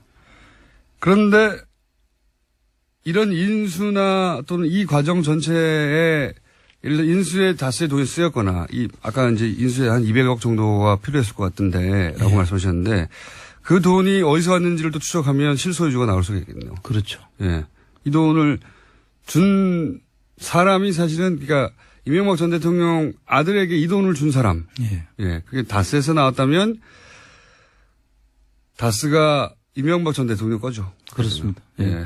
그리고 또 한 가지 또 특이할 게 SM이라는 그 이명박 아들 예. 그 실소유 의혹이 있는 그 500 회사에서 예. 500억 원대의 자산 규모의 회사를 예. 또 인수하려고 시도했던 정황도 있습니다. 음. 매출 규모는 한 700억 대고요. 그 D사인데요. 이건 훨씬 더 큰 회사네요. 또. 예. 예. 그러니까 계속 이제 이 회사들을 그 협력업체들을 다 잠식해 들어가는 그래서 그런 과정에 있다. 외형을 굉장히 키우는. 키워서 결과적으로는 모 회사도 잡아먹을지 않을까 하는 그런 생각을 하고 있는 겁니다. 이 스토리 라인을 그렇게 보시는군요. 네. 그러니까 이명박 전 대통령의 아들이 왜 갑자기 조그만 회사를 하나 세웠지? 이렇게 의구심을 가질 수 있는 유일하거든요. 본인이 그 대주주로 등록해서 이제 시작한 회사는 유일한데 이 회사가 순식간에 외형을 키워가고 자꾸 모양을 불리고 있는데 이렇게 모양을 불려서 이 회사가 다스를 먹을 수도 있다. 예. 그리고 지금 현재 나와 있는 것만 해도 캔코에 지금 20% 주식이 나와 있지 않습니까? 예, 예. 그 주식을 이제 이 회사들이 키워가지고 그 주식을 이제 매도할 수도 있죠. 플란 다스의 개 대상이 되고 있는 그렇습니다. 그 상속세 주식 예. 지금 잠겨 있는 거 저희가 지금 그중에 3%를 어떻게 사보겠다고 하는 그 주식을 그렇습니다. 다스가 아니라 이렇게 외형을 불린 회사가 가져갈 수도 있다. SM에 나중에 계열사에서 살 수도 있고요. SM이 살 수도 있고. 어머나. 누군가 열심히 연구한 것 같은데요. 이게 사실 그 여러 가지를 지금 그 대기업들이 그 중소기업들을 지금까지 그 기술만 뺏고 먹거나 그 삼켰던 그런 형식의 뭐 유사한 버전이라고 보시면 됩니다. 혹은 대기업들이 자식에게 회사를 물려줄 때 쓰는 편법적인 예, 방식 그런 것들이 짬뽕이 돼 있죠. 짬뽕이 돼 있는 거. 그게 동시다발로 여러 가지가 벌어지고 있는 그렇습니다. 상황이고 이렇게 해서 이제 청장님이 의구심을 가지기로는 이렇게 해서 이 조그맣게 시작한 회사가 몇 년 이내에 다스보다 외형이 커져서 혹은 다스의 어떤 지분을 먹어서 예. 다스의 실질적인 지배자가 될 수도 있겠다 이렇게 생각하시는 거죠. 그렇죠. 그러고 실질적으로 내용적으로는 안에서 이제 결제권이라든지 금융 관련 재무 관련 모든 것을 이미 CF라고 하니까요. 예, 장악을 했지 않습니까? 예. 그리고 지금 중국의 아주 알짜배기 회사들은 전부 다 본인이 직접 대표가 예, 돼 있고요. 돼 있고요. 그래서 지금 그 승계 작업이 예. 막 계속 한참 이루어지고 있는 상황에 예. 있다. 그래서 그 와중에 다스가 누구 겁니까가 불거져 나와버린 겁니다, 이게. 그렇습니다. 갑자기. 좀 늦었으면 큰일 날 뻔했어요. 다스가 누구 겁니까가 튀어나와서 그 한 중간에 지금 만약 이게 승계 작업이라고 전제한다면 만약에. 네. 예. 전제한다면 승계 작업이 막 진행되려고 하는데 덜컥 그걸 들여다보기 시작한 거죠, 사람들이. 그렇습니다. 지금 이제 불이 붙었거든요. 아마 계속 터질 겁니다, 지금 앞으로. 청장님이 얼마나 미울까요? 저는 찾아주는 거잖아요, 본인 거를. 고맙다고 해야 되지 않나요? 예. 이게 이 전체 이상하다고 지금 이야기하고 있는 과정들이 승계 작업이었다고 한다면 예. 다른 재벌들의 승계 작업은 적어도 이 재벌은 내 거야 한 다음에 승계하는 거니까. 그렇죠. 예. 그 과정에서 이제 법적으로 어떻게 피해갈 것인가를 고민했다면 여기는 이중의 고충이 있습니다. 그렇죠. 예. 이 회사는 내 것이 아니야. 예. 내 것이 아닌데 승계는 해야 해. 이런 과정이 지금 두 개의 고충이 있는 겁니다. 우리 전번에 그 김재정 씨 상속에서 볼 때 사실 김재정 씨는 다스를 처음 만든 창업자였거든요. 네, 맞습니다. 그러고 일대주주였어요. 최대주주였어요. 법적으로 보잖아요. 법적으로는. 서류상으로는. 예. 그런데 원래 이 비상장 주식의 경우에는 일대주주고 창업자면 자기 거예요, 사실은. 그거를 이제 회장이라고 하죠. 창업주, 회장. 네. 예. 그런데 그분이 자기가 회장도 안 하고 감사인가 뭐 고문인가만 예. 맡고 있었고 사실상 관여를 안 했잖아요. 그리고 이 모든 일들이 그분의 이제 그 후손들이 하고 있었어야 할 일인 거죠. 그렇죠. 이런 작업들을. 예. 그 일대 주주가 갑자기 그 2대 주주로 내려앉고 예. 그 자식들은 아예 거기 한 주도 가지지 않잖아요. 예. 우리가 상식적으로 비상장 주식의 창업자가 그렇게 승계를 하는 경우는 하나도 없죠. 그 자식들은 하나도 가지지 않을 뿐만 아니라 심지어는 기부를 하죠. 청계재단에다가. 그렇죠. 청계재단에 가지세요 하고 기부를 해버리죠. 그렇죠. 이상하지 않습니까? 그냥 듣기만 해도. 예. 그리고 이 모든 회사가 승계 작업을 하고 있는 게 아니냐, 회사가 먹은 거 아니냐, 뭐 자격이 없는데 SK 인증을 받아버린 거 아니냐, 이게 다 김재정 씨의 자녀들이나 후손들이 했었어야 할 일들인데 예. 이명박 전 대통령의 아들이 하고 있다는 거죠, 이걸. 예, 그렇습니다. 그런데 어떻게 실소유주 의혹을 안 가질 수가 있습니까? 예. 안 가지면 멍청한 거죠. 바보거나. 그렇죠. 예. 저희는 멍청하거나 바보가 아니라서 이상합니다. 그 전번에 또 한 가지 그 SB 글로벌 그 로지스라는 예. 그 상품 포장을 하는 예. 회사였지 않습니까? 조그만 회사인데 천 몇백억이 예. 그 다스로 돈이 이제 갔다고 해서 예. 이게 어떻게 해서 그 돈이 갈 수가 있을까? 그게 상식적으로 이해가 안 되는 거잖아요. 그걸 이제 기억 못 하시는 분들이 있을 테니까, 이거는 역시 일요신문에서 나온 건데, 조그만 회사가 하나 있었어요. 예.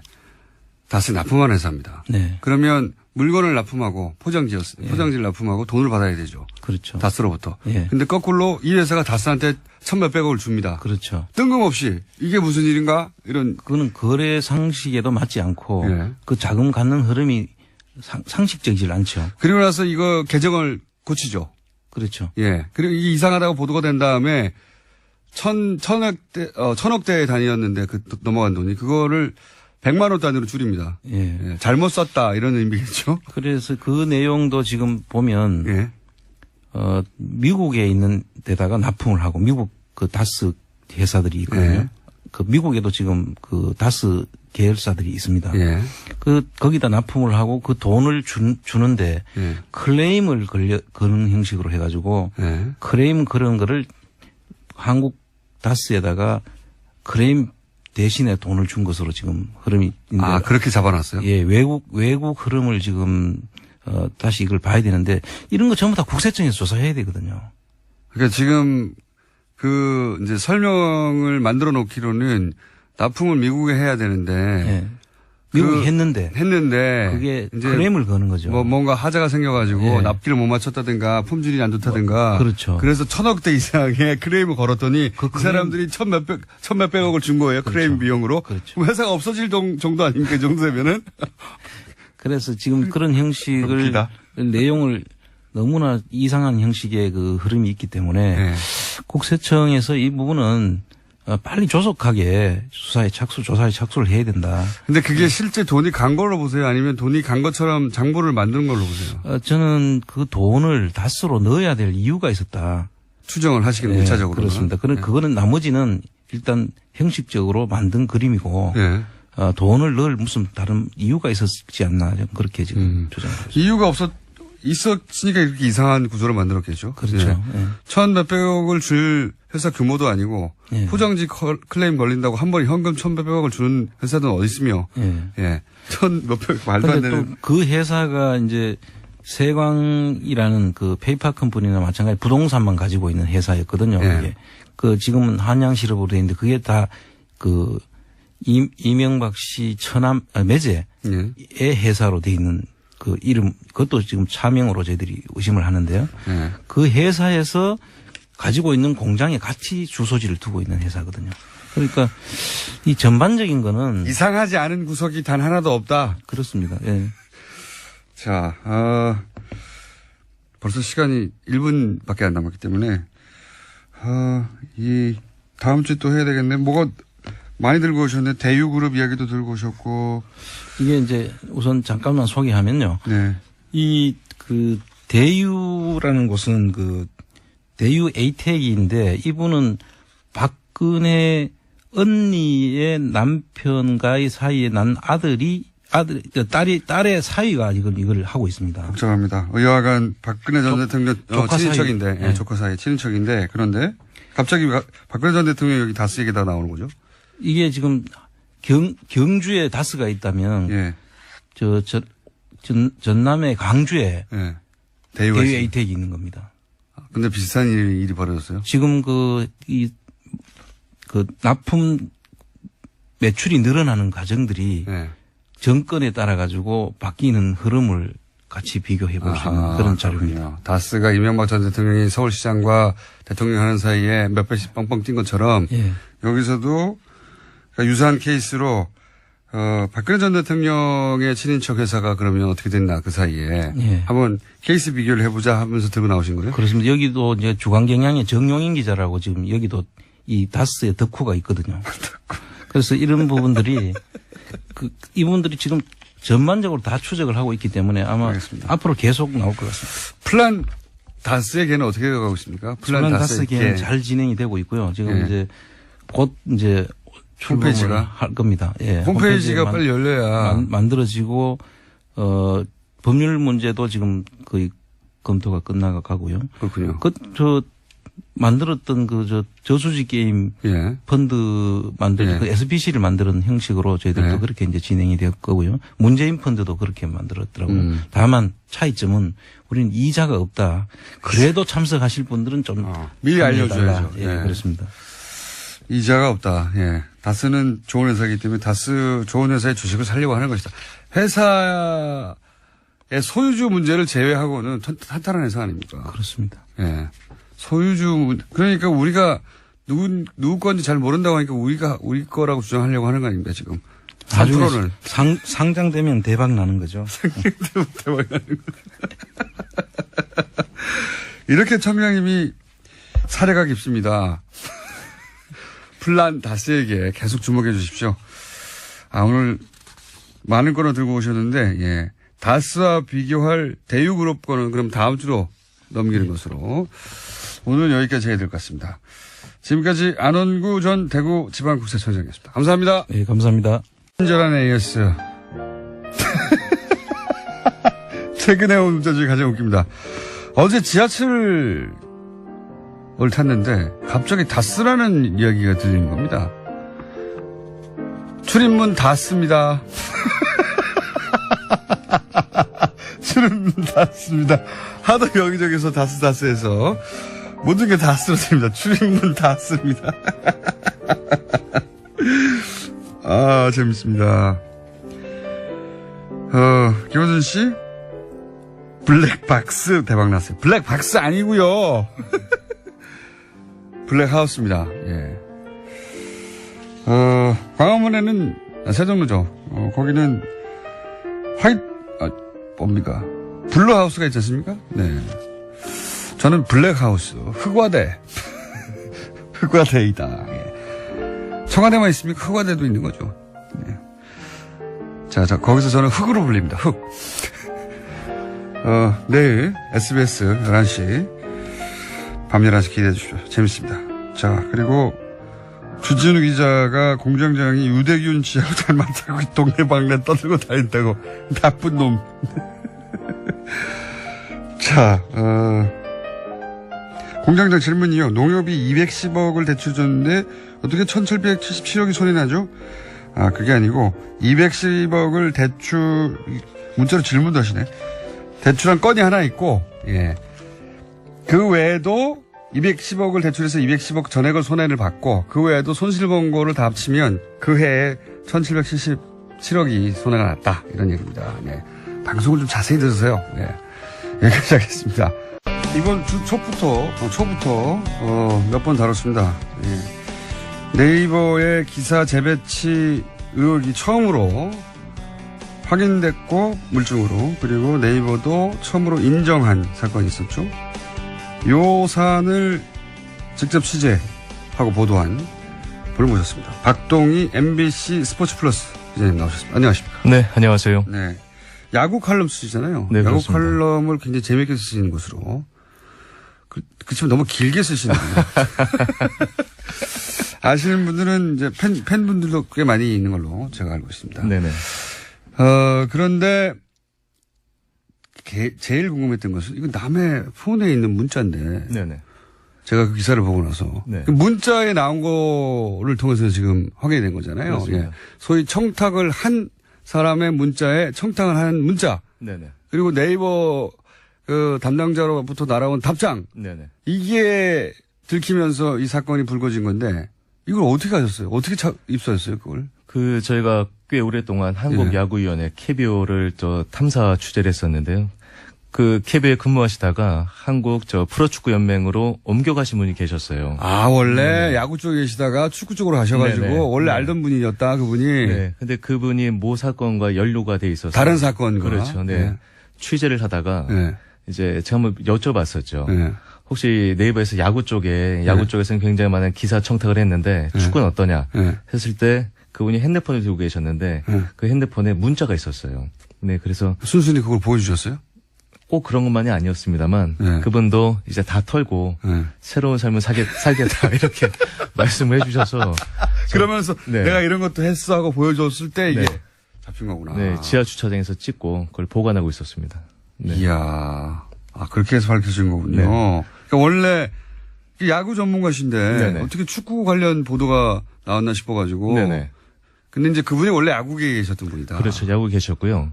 또 네. 축구계가 이 문제를 풀었다고 한다면 네. 저 같은 야구 전문가들이 개입을 안 했을 텐데 그동안에 굉장히 회자가 많이 됐었고요. 또 사실 제가 갖고 있던 것들이 녹취도 있었어요. 근데 그게 제 기사 아니면 제가 속한 엠스플 뉴스 기사에 한정돼 있었기 때문에 설득력이 없을 것 같았었거든요. 대중들의. 그래서 다른 매체 거를 취재하다가 그 문자 메시지를 입수하게 됐습니다. 아하. 그래서 결국 사실 네이버가 이제 기사 재배치 혹은 뭐 기사 노출에 관련된 의혹들에 대해서 항상 전면적으로 부인해 왔거든요. 네. 절대 아니다. 네. 부인해 왔었는데 처음으로 인정한 겁니다, 이번에. 네. 처음으로. 왜 문자가 나와버렸으니까요. 그리고 청탁한 사람이 등장을 해버렸고 네. 그 문자에 그 답장을 준 사람도 등장을 해서 네. 인정을 했는데 실제로 이렇게 문자로 확인된 경우는 이번에 처음이지만 그 이전부터 그런 얘기들은 스포츠계에 많이 있었습니까? 그렇습니다. 제가 해당자인데요. 예. 제가 2008년부터 2016년까지 내부에서 야구 전문가로 활약을 해왔는데. 칼럼 쓰셨죠. 네네. 네. 연주하셨죠. 네. 그리고 방송 야구 해설을 하면서 2013년도부터 네이버 이사가 저에게 기사 방향을 제시하거나 아니면은 이 KBO나 구단을 비판하는 기사를 쓰지 않았으면 좋겠다. 그럼 만약에 제가 기사를 쓰게 되면 그 기사가 메인에서 사라지는 경우가 정말 많았어요. 네이버가 왜 KBO를 걱정해 주죠? 이런 좀 역학 관계가 있는데요. 네이버는 KBO로부터 프로야구 중계권을 사옵니다. 한 해 40억 내지 50억인데요. 사실 대한민국 콘텐츠계의 절대 갑이 네이버입니다만 그렇죠. 이 중계권 안에서는 좀 싸게 사오고 또 계속 안정적으로 이 중계권을 확보해야 되기 때문에 특수관계다. 네, 그때는 또 을이 돼버리거든요. 그리고 그 안에 제가 지금 밝힐 수 없습니다만 모 업체가 개입이 되면서 저는 네이버, KBO 그리고 그 모 업체 간의 삼각관계가 지금의 이 불공정한 딜을 만들었다고 생각합니다. 네. 근데 그런 것들이 프로축구도 똑같이 연계가 된 거죠. 그래서 그런 이제 네이버 입장에서는 KBO와 그런 갑을 계약 혹은 중계권 계약이 있는 상황에서 네. 지금 칼럼니스트가 네이버가 계약한 칼럼니스트지만 네네. KBO를 불편하게 하는 기사를 쓰면 KBO 쪽에서 얘기가 갈 거고 그렇죠. 그것도 좀 못하게 하라고. 네네. 그러면 본인한테 그런 압력이 오거나 그런 적이 있고 실제 그럼에도 불구하고 써버리면 그 기사가 노출이 안 되는 경우를 많이 겪었다 개인적으로. 노출은 됩니다. 갑자기 사라지죠. 네, 그리고 네이버에 있는 젊은 에디터들이 굉장히 좋은 의식을 가지고 있고 일도 잘하는 친구들입니다만 당연히 그런 사람들도 많이 있겠죠. 네. 네. 하지만 네이버라는 조직이 상당히 검찰과 비슷해요. 제가 봤을 때 상명하복 이래서 네이버 이사가 지시를 하게 되면 그 에디터들이 따를 수밖에 없거든요. 그건 뭐 다른 회사도 비슷할 텐데. 네네. 예, 어쨌든 언론기관에서는 잘 그게 안 먹히는데. 네네. 예. 근데 이제 네이버는 사실은 미디어도 아니고 그냥 IT 기업이잖아요. 네네. IT 기업에서 상사가 그거 빼 그러면 뺄 수밖에 그렇죠. 없는데 네.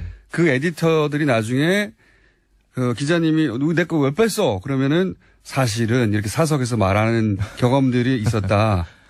그런 경험들을 계속 개인적으로 쌓아가고 있었군요.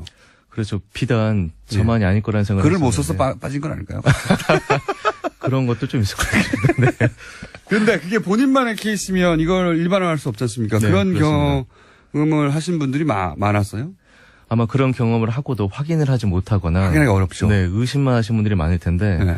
가장 대표적인 게 정말 야구였어요. 프로야구 인기가 워낙 높다 보니까 협회나 구단들이 네이버 이사에게 전화를 하게 되면 그 기사가 정말 사라지죠. 사라진다는 건 구석에 처박히는 거죠. 그렇죠. 네, 메인에 노출되지 않거나 그리고 네이버 특수 관계인이 속해 있는 구단의 기사 같은 경우도 좋지 않은 기사, 뭐 승부 조작 많지 않았습니까? 이런 기사들이 사라지는데 그러다 보니까 이 KBO에선 해당 기사를 쓴 언론사에 전화를 거는 게 아니라 네이버에 전화를 그냥 거죠. 네이버에 전화. 네. 그러면은 네이버의 메인의 기사가 뜨냐 안 뜨냐에 따라서 그렇죠, 사회적 맞습니다. 공론이 달라지거든요. 완전히 달라지죠. 네. 예. 또 가장 손쉬운 건 언론사들은 사실 기사를 수정해주거나 네. 그러지 않는 경우가 많이 그게 제가 있어요. 어렵거든요. 그거는 네네. 또 기자들이 자존심이 있으니까. 네. 근데 네이버는 그렇지 않았거든요. 네. 네이버는 그 기사를 직접 쓴 사람은 아니니까요. 그렇죠. 네네. 그러니까 이게 노출하냐 아니냐의 문제지 네. 기사를 수정하거나 혹은 뭐 뒤집거나 취재한 걸 덮거나 하는 문제가 아니잖아요. 네네. 그런 일 지금 이제 그런 일이 많았다고 지금 주장하시는 거죠. 예. 네. 법적인 책임은 본인 지시고요. 그런 일들이 비일비재하였다. 네. 야구계에서는. 네. 하지만 결정적 물증이 없어서 공적으로 말할 수가 없었다. 네. 그런 거죠. 그러다가 이 문자를 야구계가 아니라 축구계에 가신 야구계에 있다가 축구계에 가신 분의 문자를 통해서 확인된 거군요. 네네. 그렇습니다. 여기 역시 진짜 그랬어라고. 네네.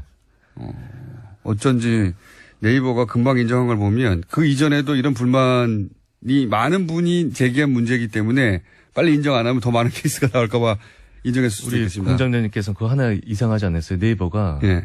왜 모르쇠로 일관하거나 예. 아니면은 좀 더 시간을 지연낼 수 있었을 텐데. 그러니까요. 저희 기사가 나가자마자 두세 시간 있다 바로 사과문을 냈거든요. 이유가 뭐라고 보세요? 그러니까 전 무슨 생각을 했냐면 네네. 아 이분은 이 건 말고도 네. 전반적으로 아는 내용이 많아서 빨리 인정하지 않으면 점점점 커질 것 같아서 이렇게 했나 보다라고 혼자 짐작했습니다. 네. 그런 것도 있고요. 예. 제가 사실 첫 문제 제기를 했던 게 지난 이 4월이었습니다. 7개월 전에 네이버에 질의서를 보냈거든요. 예. 질의서를 보냈을 때 네이버 홍보팀은 지금 7개월 동안 답변을 하거나 답변도 없을 뿐더러 전화도 받지 않아요. 요 사안을 이미 질의했는데도 그렇죠. 네. 기사 재배치나 어떤 그 이사의 어떤 특정 업체 유착관계 의혹이라든가 예. 이런 여러 가지 사항에 대해서 제가 질의서를 보냈는데 질의서에 답변은 없었습니다만 차곡차곡 하나씩 자기들이 감사를 냈어요. 내부적으로. 네, 그래서 문제가 됐던 이 스포츠 이사를 다른 셀로 옮기려고 했었고 예. 문제가 됐던 에디터를 다른 부서로 옮겼고 예. 그리고 그 유착 관계에 대해서도 이미 감사를 들어갔었거든요. 예. 그러다 보니까 빠른 사과가 나올 수밖에 없었는데 저는 네이버가 빠른 사과를 한 게 아니라 예. 지금까지 축소 은폐를 해왔다고 생각합니다. 어떤 맥락에서 그렇습니까? 이미 이 사실을 알고 있었거든요. 저희가 지난 4월에 질의서를 보냈을 때 만약에 이걸 부정했다고 한다면 그런 조치를 취하지 않았겠죠. 하지만 기사가 나오기 전에 이미 그런 조치를 취하고 있었어요. 내부적으로 다 알고 있었다. 네, 알고 있었는데 저는 이 사건의 핵심 몸통은 한성숙 대표라고 생각을 합니다. 특정인을 지목하자면 한성수 대표다. 네. 왜 그렇게 주장하십니까? 네이버 내부에서 감사를 했다라고 한다면 네. 그 감사를 누가 지시했겠습니까? 그리고 그 감사 내용은 몰랐겠습니까? 감사 내용은 대표라면 알았겠죠. 네. 예. 그리고 한성숙 대표가 제가 네이버 전문가로 있을 때 예. 네이버가 변하기 시작했던 게 2013년부터였었거든요. 요런 청탁이 본격화된 게요? 그렇죠. 예. 뭐 그렇게 인지하신 것이 분들이? 그렇습니다. 예. 네. 그때 이제 이 스포츠 팀을 총괄하는 이 서비스 1 본부장이 바로 지금의 한성숙 대표였습니다. 2013년이요? 네네. 뭐 정치하고 직접 관련이 있는지 모르겠지만 하여튼 박근혜 전 대통령이 취임한 해네요. 네, 그렇습니다. 그때부터 본인은 이제 스포츠 쪽에 경험을 했었으니까 네네. 스포츠 쪽을 얘기하시자면 2013부터 이런 게 본격화가 되었다. 네네. 시기적으로 2014년이고 2013년은 한대 배고 취임한 해니까 그렇게 연결해서 이제 말씀하시는 거였고 이게 스포츠 말고 다른 분야도 또 있습니까 혹시? 본인은 스포츠 분야에 계시긴 하지만. 이번에 한성숙 대표가 사과문을 발표했을 때 이제 일반 뉴스와 스포츠 뉴스는 전혀 다르다. 일반 뉴스는 이런 일이 전혀 없다라고 하셨는데. 그렇죠. 네. 근데 스포츠 그거는 정청래 전 의원이 아니다. 나는 겪은 네. 적이 있다고 말씀하셨고요. 한번 나와서. 근데 스포츠 뉴스를 언급을 하시면서 네이버 연예를 언급을 하셨어요. 예. 네이버 연예는 아직까지 기사 재배치에 대해서 알려진 바가 없었는데 왜 연예를 언급을 했을까? 예. 네이버 내부에 있는 이 사람들은 네이버 연예도 언젠가 터질 일이기 때문에 먼저 사전에 언급을 한 것이다. 이런 얘기를 하고 있는데요. 제가 네이버 전문가 계약을 일하면서 스포츠도 스포츠지만 연예에 대해서는 정말 많은 얘기를 들었었거든요. 그리고 지금도 현재도 취재 중인데 그러니까 이런 식이죠. 예를 들어서 네이버가 특정 기획사 하면 특정 언론을 밀어주고 싶을 땐 한없이 밀어줄 수가 있거든요. 그거는 뭐 원하기만 한다고 하나씩 할 수 있습니다. 그럼요. 예. 뭐 특정 만약에 네이버 연예 총책임자가 저 특정 기획사 연예인이 좋거나 그 특정 기획사와 관계가 좋으면 그 연예인의 좋은 기사를 메인에만 계속 내보내면 되고요. 그럴 수 있죠. 네, 그 연예인의 부정적인 기사는 숨기면 되거든요. 그렇게 할 수 있는 힘이 분명히 네이버한테 있는데 설마 그러겠냐고 생각하고 있었죠. 네네. 저희는. 그런데 네. 이제 연예 쪽에도 이런 식의 이야기는 많이 돌았다. 네, 그렇죠. 예. 근데 이제 지금 스포츠처럼 누군가의 문자를 통해서 확실히 확인된 케이스가 없어서 말을 안 할 뿐 네네. 실제로 야구계에서 이전에 얘기가 있었던 것처럼 연예 쪽에서도 그런 이야기는 많이 있었다는 거죠. 저희가 지금 취재하고 있는 사항이 YG인데요. 예. 네. YG가 가장 대표라는 이 그룹이 빅뱅이잖아요. 빅뱅. 예. 네. 빅뱅 탑이 예. 대마초 사건과 연루가 됐을 때 그런 적 있죠. 네, 연예 이 산업계에서는 무슨 얘기가 들었냐면요. 탑이 명백히 사회적 무리를 일으켰는데 동정 기사가 네이버 메인에 너무 자주 노출이 된다는 거였어요. 그게 업계 이야기였다. 네네. 그러면서 이게 사실 이 대마초를 흡연한 연예인이 동정 기사가 많이 나온다는 게 사실 어색하잖아요. 그런데 자연스럽진 않습니다. 네. 예. 그런데 예전부터 이 YG와 네이버가 특수한 관계다 이런 소문이 많이 있었거든요. 그런가요? 네. 예, 그쪽은 잘 모르는 제가. 예. 연예계 쪽은. 네. 예. 그리고 반면에 이제 YG와 경쟁하는 기획사의 연예인들 기사는 예. 뭐 예를 들어서 좀 잘못한 일을 하게 되면 무조건 메인, 매도 이런 식으로 연예 산업계가 인식하는 범위가 컸는데 그게 올 3월에 YG 이 네이버가 YG에 1,000억을 투자했거든요. 그러면서 이 소문이 아, 그래요? 네, 투자 자체는 사실이니까 팩트니까. 네네, 예. 네. 근데 이제 그 소문이 이랬던 걸 보니 역시 그랬던 거 아닌가 하는 인식들이 그렇죠. 연예계 쪽에 있다. 그렇죠. 연예 네네. 기획사들 쪽에서는 네네. 네. 원래 이제 물론 이런 건 있습니다. 네. 정치 쪽에서도 각 정당이 각자 다들 자기 정당에 불리하게 기사가 나온다고 얘기를 네. 해서 네. 이 연예계에서도 연예 기획사들이 만약 YG를 예를 들었으니까 YG가 워낙 대형 기획사니까 네. 거기에 비해서 우리가 상대적으로 불이익을 당하고 있다고 하는 그냥 그 인식들, 네네. 팩트가 아니라 인식들 네. 때문에 그렇게 유난히 보였을 수도 있어요. 근데 그걸 넘어서는 정도다? 이게 구체적인 게 뭐가 있나요? 저는 이 네이버가 YG 투자한 게 굉장히 문제가 될 수 있다고 보는 게요.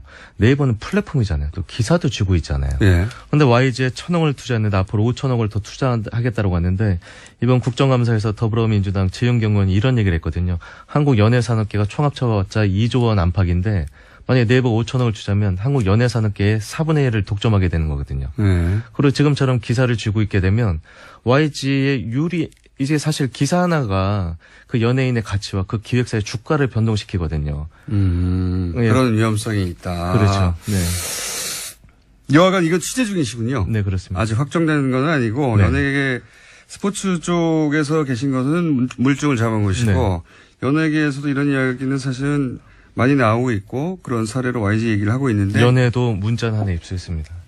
아 문자를 하나 입수했어요? 네. 아직 공개하실 단계는 아니고요. 제가 만약 공개하게 된다면 이 자리에서 공개하겠습니다. 좋습니다. 딴 데서 하시기만 해봐라. 그러니까 그렇군요. 역시 뭔가 잡은 게 있으니까 네네. 지금 이 사례를 얘기하신 거군요. 그건 알겠습니다. 그럼 혹시 정치 사회 이쪽 분야, 특히 정치 시사 이쪽 사안의 이야기가 사실 네이버 관련해서 먼저 나온 건데 네네. 그쪽 뭐 아시는 거 없습니까? 애절한 눈빛으로 제가 쳐다보는데. 제가 그 네이버랑 관계를 맺으면서 예. 네이버 안에 많은 분들이랑도 관계를 맺었을 거잖아요. 그때는 네이버의 대표 필진이었고 인기가 네네. 좋으니까요. 네네네. 에디터들하고 인기가 좋고 네. 관계가 있었겠죠. 네네. 그러면은 스포츠 쪽 말고 뉴스 쪽도 예. 좀 많이 있었을 거잖아요. 에디터 중에는 네. 뭐 이게 나올래나 본데요.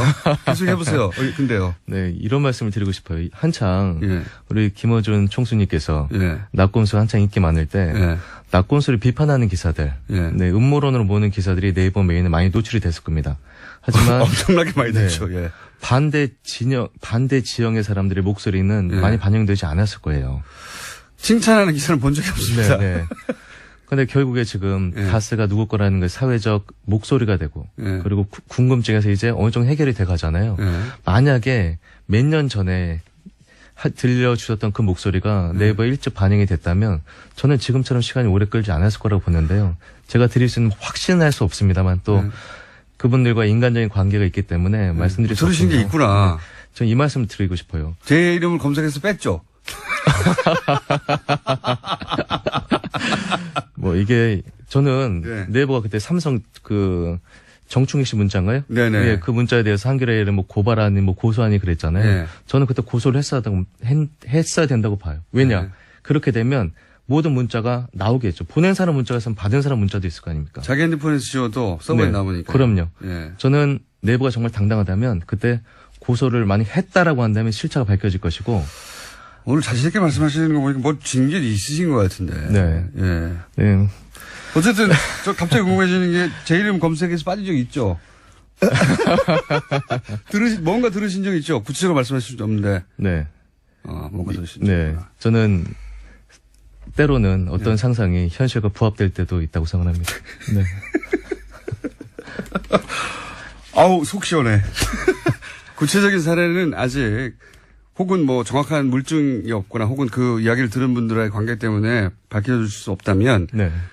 그냥 뉘앙스 정도만 풍겨주셔도 되겠습니다. 네. 하여튼 이상한 일이 일어난 적은 있다. 그럼요. 예. 네. 아이고 속 시원해. 네. 자, 그럼 지금 계속 취재를 하고 계신 거죠? 저는 기회가 되면 제가 아무래도 한계가 있다 보니까 취준우 기자나 네. 이렇게 좀 여기 나오세요. 네, 전 한번 취재 같이 해보고 싶어요. 네. 박동희 엠스풀 기자였습니다. 감사합니다. 네, 고맙습니다. 수상이 돼서는 안 된다. 간단한 얘기 아닙니까? 이때까지는 근데 그래왔다. 예, 이제 해결의 길이 보이네요. 그 다음은요? 네, 바야바라고 말씀하시니까 생각나는 뉴스가 있는데요. 네, 내일 SBS 김어준의 블랙하우스에서 유병원 전 세모그룹 회장의 장남 유대균 씨를 최초 인터뷰해서 내보낸다라고 합니다. 네. 네, 두 분의 같이 서 있는 모습들이 이미 화면에 나오던데요.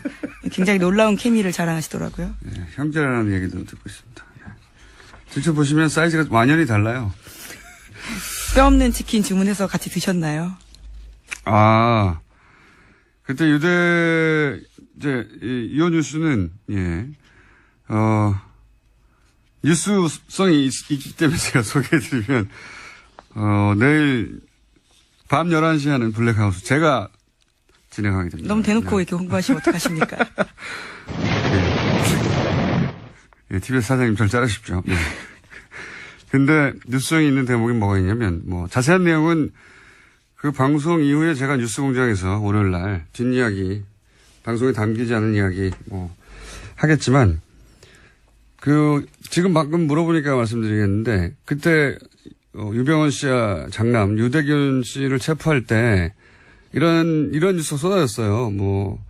그 남녀 관계가 어떻다부터 시작해가지고. 네, 그래서 굉장히 가십성 뉴스가 집중됐습니다. 뼈 없는 치킨을 소심한 목소리로 주문했다라는 게 채널A의 그 유명한 단독 보도였습니다.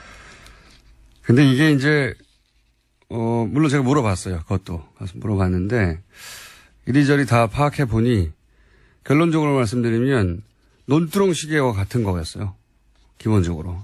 그런 사실이 아니었고, 그런 뼈 없는 닭을 주문했다든가 그런 일은 전혀 없었고,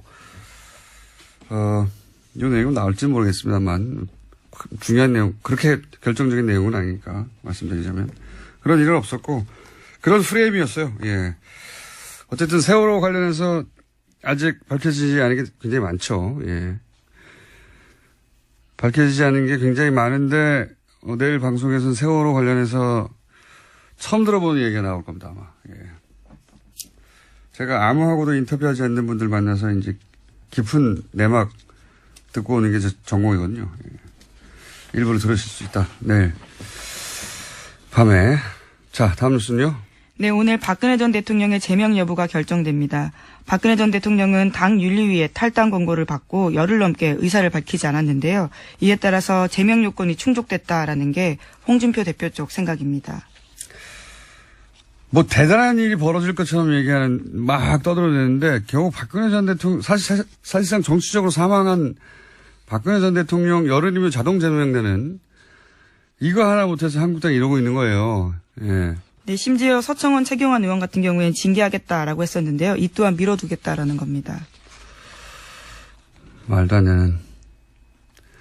뭐가 말이 안 되냐면 이 사안이 이렇게까지 대단한 사안인가. 예. 한국당이 현재 처지를 말해주는 뉴스라고 봅니다. 예. 다음 뉴스는요. 네, 또 구글과 네이버가 날성 공방을 벌였는데요. 세금 회피 논란과 네이버의 뉴스 편집 논란 등을 두고 정면 충돌한 겁니다. 공식 자료와 반박 자료 등을 내면서 잇따라 설전을 벌인 건데 구글 코리아가 어제 네이버의 이해진 창업자가 국회 국정감사에서 한 발언이 매우 유감이다라고 밝히면서 시작됐습니다. 재밌는 대결입니다. 이것은 네이버하고 구글이 이제 뭐 세금을 내내 어쩌네 그 방향으로 수사를 해야 되는 게 아닌가. 예.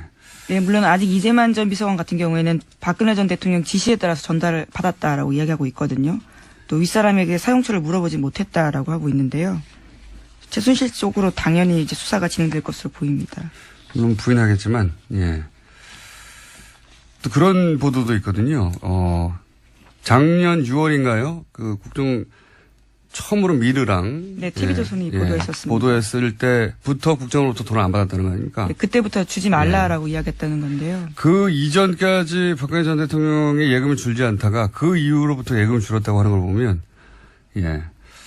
그런 연관성을 충분히 생각해 볼 수 있다. 예. 그 대목을 수사해야 된다. 그리고 이 돈이 이제, 공작비였대요. 예.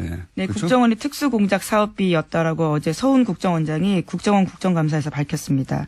그러니까 특수공작 사업비에는 대북 공작과 해외 공작 활동, 대테러 비용 같은 것들이 되어 있는데요. 예산 편성의 취지와 전혀 다른 용도로 쓴 거라고 합니다. 그러니까요. 이게 이제 국민 안전에 쓰이라고 하는 것을 미용시설에 썼다면 끝판왕에 해당된다고 봅니다. 저는 이것이 이때까지 나온 국정농단의 여러 가지 사안들 중에 자, 그게 밝혀질지 좀 두고 보고요. 다음 뉴스는요. 네, 또 국정원의 또 다른 5억 원으로 이른바 진박 후보를 가리기 위해서 여론조사했다라는 소식도 어제 전해드렸었는데요.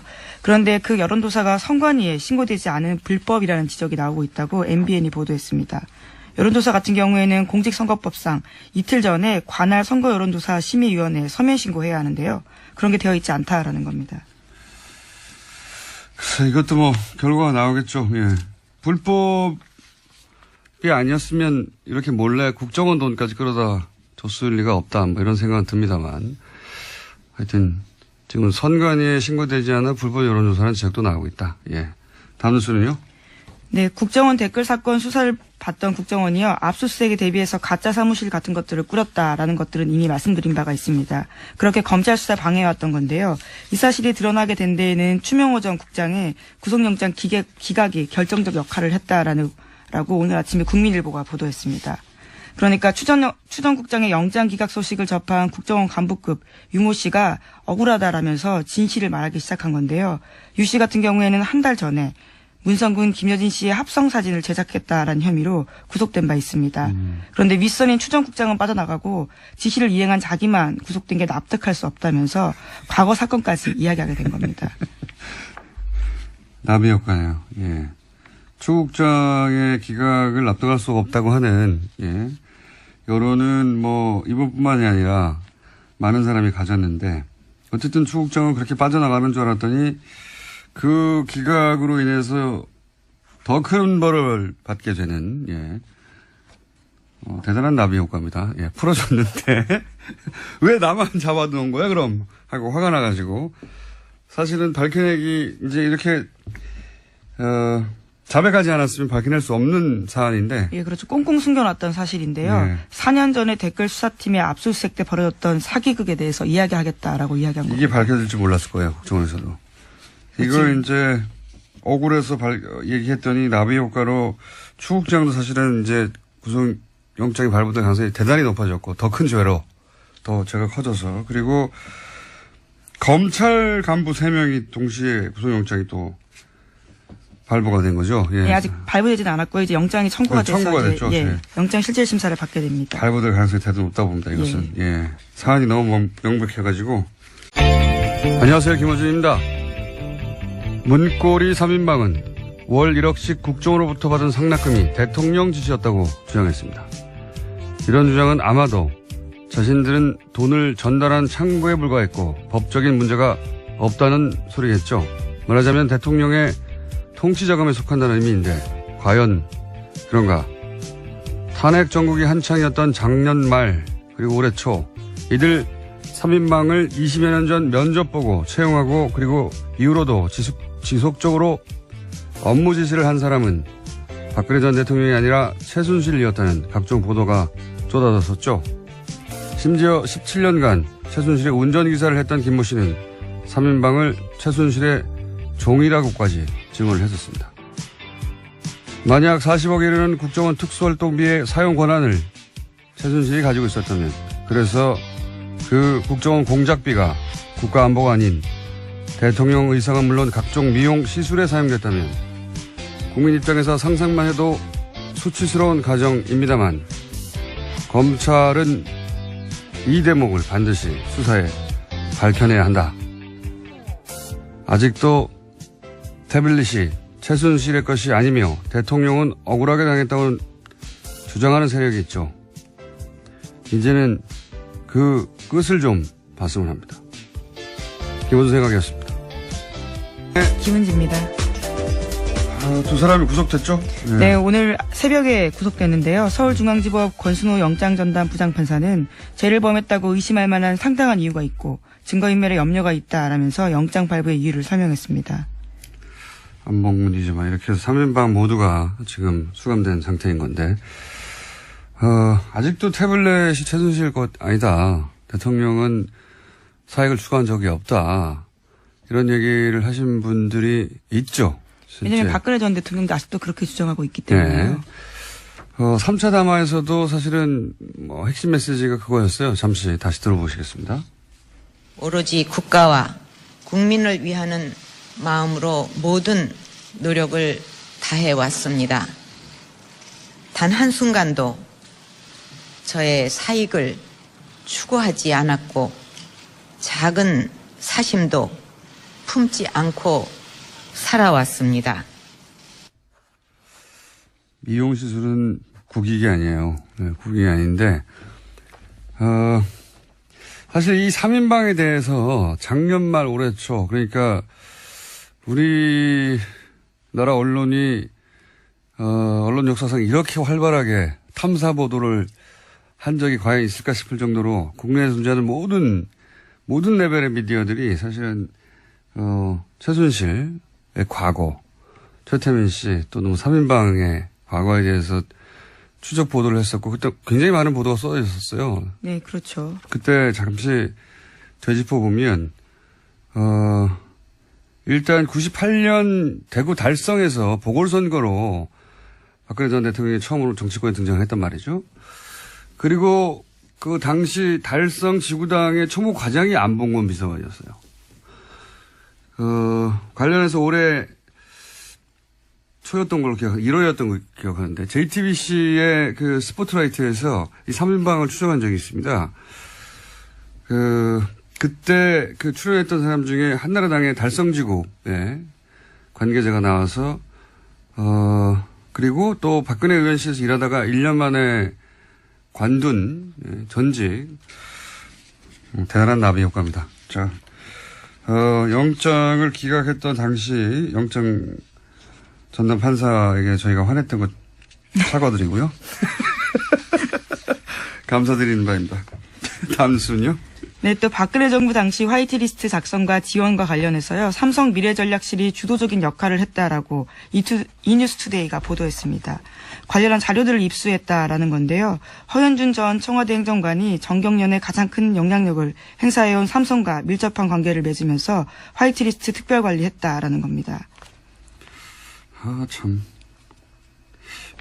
평상시 같았으면 이런 뉴스 하나만으로도, 포탈을 뒤덮어야 되는 거예요. 이게 그러니까 청와대에서 화이트리스트를 관리하는데 그 직접적인 돈의 집행은 삼성의 미래전략실이 주도하고 관리했다는 거 아닙니까? 예. 삼성이 무슨 국가기관도 아닌데 국정 운영하셨어요. 예. 네, 굉장히 구체적인 진술까지 나오는데요. 기사에 따르면 정경련 한 관계자의 멘트가 있습니다. 김한표 전 삼성 미래전략실 전무가 특정 단체를 지목해서 얼마 지원하라 이렇게 지시하면 삼성의 명령이니 어쩔 수 없이 따르는 형식이었다라는 겁니다. 삼성의 미전실, 최순실 말사진과 관련해서 책임이 그 책임 때문에 지금 구속되어 있는 그 미전실에서 화이트리스트를 집행할 때 집행 책임자였다.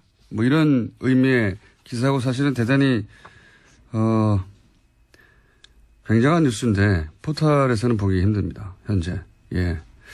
이뉴스투데이의 단독이고 굉장히 큰 단독이거든요. 청와대는 최순실이 운영했고 예. 국정원 삼성이 운영했다. 이렇게 표현할 수 있을 정도로 청와대가 화이트리스트를 만들고 정치적으로 그런 활동을 해왔다는 건 뭐 여러 차례 보도됐는데 그 자금의 집행을 삼성의 미전실이 주도했다는 거는 처음 나온 얘기거든요. 예. 네, 또 미전실 관계자, 그러니까 미전실 그 전무 같은 경우에는요, 이 정경련 관계자의 멘트에 따르면 청와대를 등에 업고 실질적 그림을 그리면서 실무에까지 관여했다라면서 보수단체는 물론이고 특정 대학생 단체까지 지정해줬다라고 합니다. 삼성 미전실에서 여기 돈 주라 하는 걸 주도했다는 거잖아요. 예. 참나. 이 뉴스는 매우 중요한 뉴스라, 포털에서는 찾기 힘드실 텐데 저희가 굳이 찾아서 알려드립니다. 알려드리고, 앞으로도 계속 이 뉴스는 저희가 팔로우를 하겠습니다. 다음은요? 네, 어제 방송문화진흥회에서 고용주 이사장에 대한 불신임안이 가결됐습니다. 박문진은 MBC 최대 주주인데요. 이에 따라서 김장겸 MBC 사장의 해임안 처리도 초읽기에 들어갔습니다. 박문진은 김장겸 사장에 대한 해임안도 오는 8일 정도에 임시 이사회를 열어서 처리하기로 했습니다. 고용주 이사장은 뭐 문재인 빨갱이를 외치던 분이죠. 예. 지금 그걸로 재판받고 있는 중입니다. 뭐 그렇게 생각하는 사람이 세상에 있을 수는 있습니다. 예. 저를 사람이 아니라 바야바로 본다든가, 사스카치, 예. 추바카, 이렇게 생각하는 사람도 있을 수 있죠. 근데 그렇게까지 굴절된 세계관을 가진 사람이 공영방송을 책임지는 수장이 되면 안 되는 거죠. 박문진. MBC의 최대 주주죠, 박문진. 사실 박문진의 수장이 대통령이 아니라 사장을, 네. MBC 사장을 좌지우지할 수 있으니까요. 네. 지금 드디어 이제 불신임안이 가결됐다. 네, MBC 노조가 지금 파업하고 있는 중인데 그에도 아주 큰 영향을 미칠 것으로 보입니다. 그러니까요. 그런 분은 있을 수 있는데 그런 분이 공영방송을 책임지는 박문진 보좌관이 나와서 뭐라고 증언을 했냐면 면접은 최순실 씨가 봤다. 그런 얘기를 했었고요. 박근혜 전 대통령이 본 게 아니죠. 예. 그리고 또 다른 방송에서 기억이 안 나네요. 하여튼 또 다른 방송에서 이재만 전 비서관 구속된 추천한 사람은 나성린 전 새누리당 의원이고 당시 나 의원도 면접은 박근혜 전 대통령이 본 게 아니다. 최순실 정윤회 언급했었고 그때 1년 일하고 관뒀다고 증언한 그 비서관 후임으로 온 사람이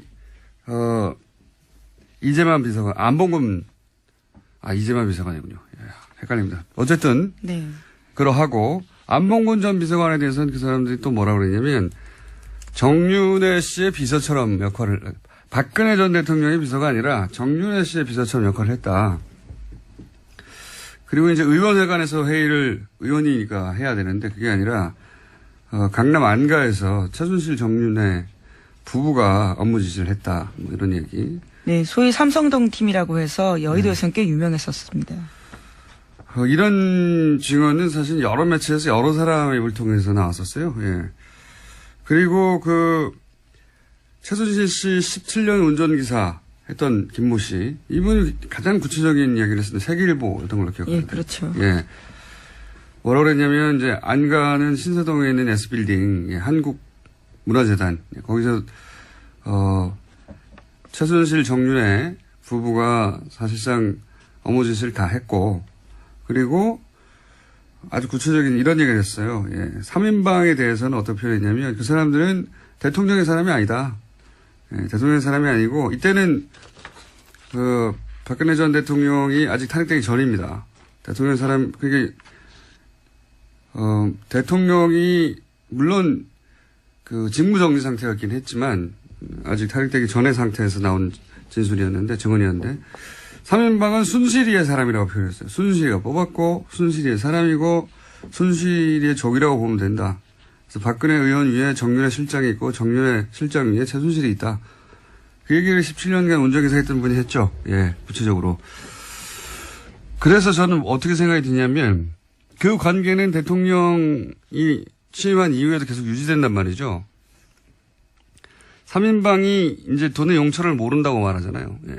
저는 세세한 용처는 몰랐을 수는 있다고 봅니다. 그런데 3인방이 이렇게 국정원이라고 하는 기관으로부터 별도로 매달 1억씩 받는 걸 최순실 씨가 몰랐다고는 저는 생각하기 힘들다. 3인방 위에 있었고, 그러니까 3인방이 대통령도 속이고, 최순실도 속이고, 국정원에서 1억씩 받는데 불가능하다라고 보는데, 국정원에는 추국장도 있지 않습니까? 예. 그리고 그 돈이 만약에 최순실 씨에게 했다면 3인방이 몰랐을 리도 없다. 저는 그렇게 보는데, 이제 이 사건을 보자마자 저 나름대로 재구성한 것은 오히려 최순실의 요구로, 각종 의상, 미용시술 돈이 들어가니까, 거기에 필요한 돈을 3인방을 참고로 해서 받아서 최순실이 그 돈을 관리하면서 썼을 가능성, 예. 각도로 완전히 틀어서. 그런 가능성을 검찰이 수사해 봐야 된다. 그런 생각이 듭니다. 예. 여태까지 진행된 국정농단 사태의 어떤 패턴이라든가 혹은 최순실과 3인방의 관계를 보자면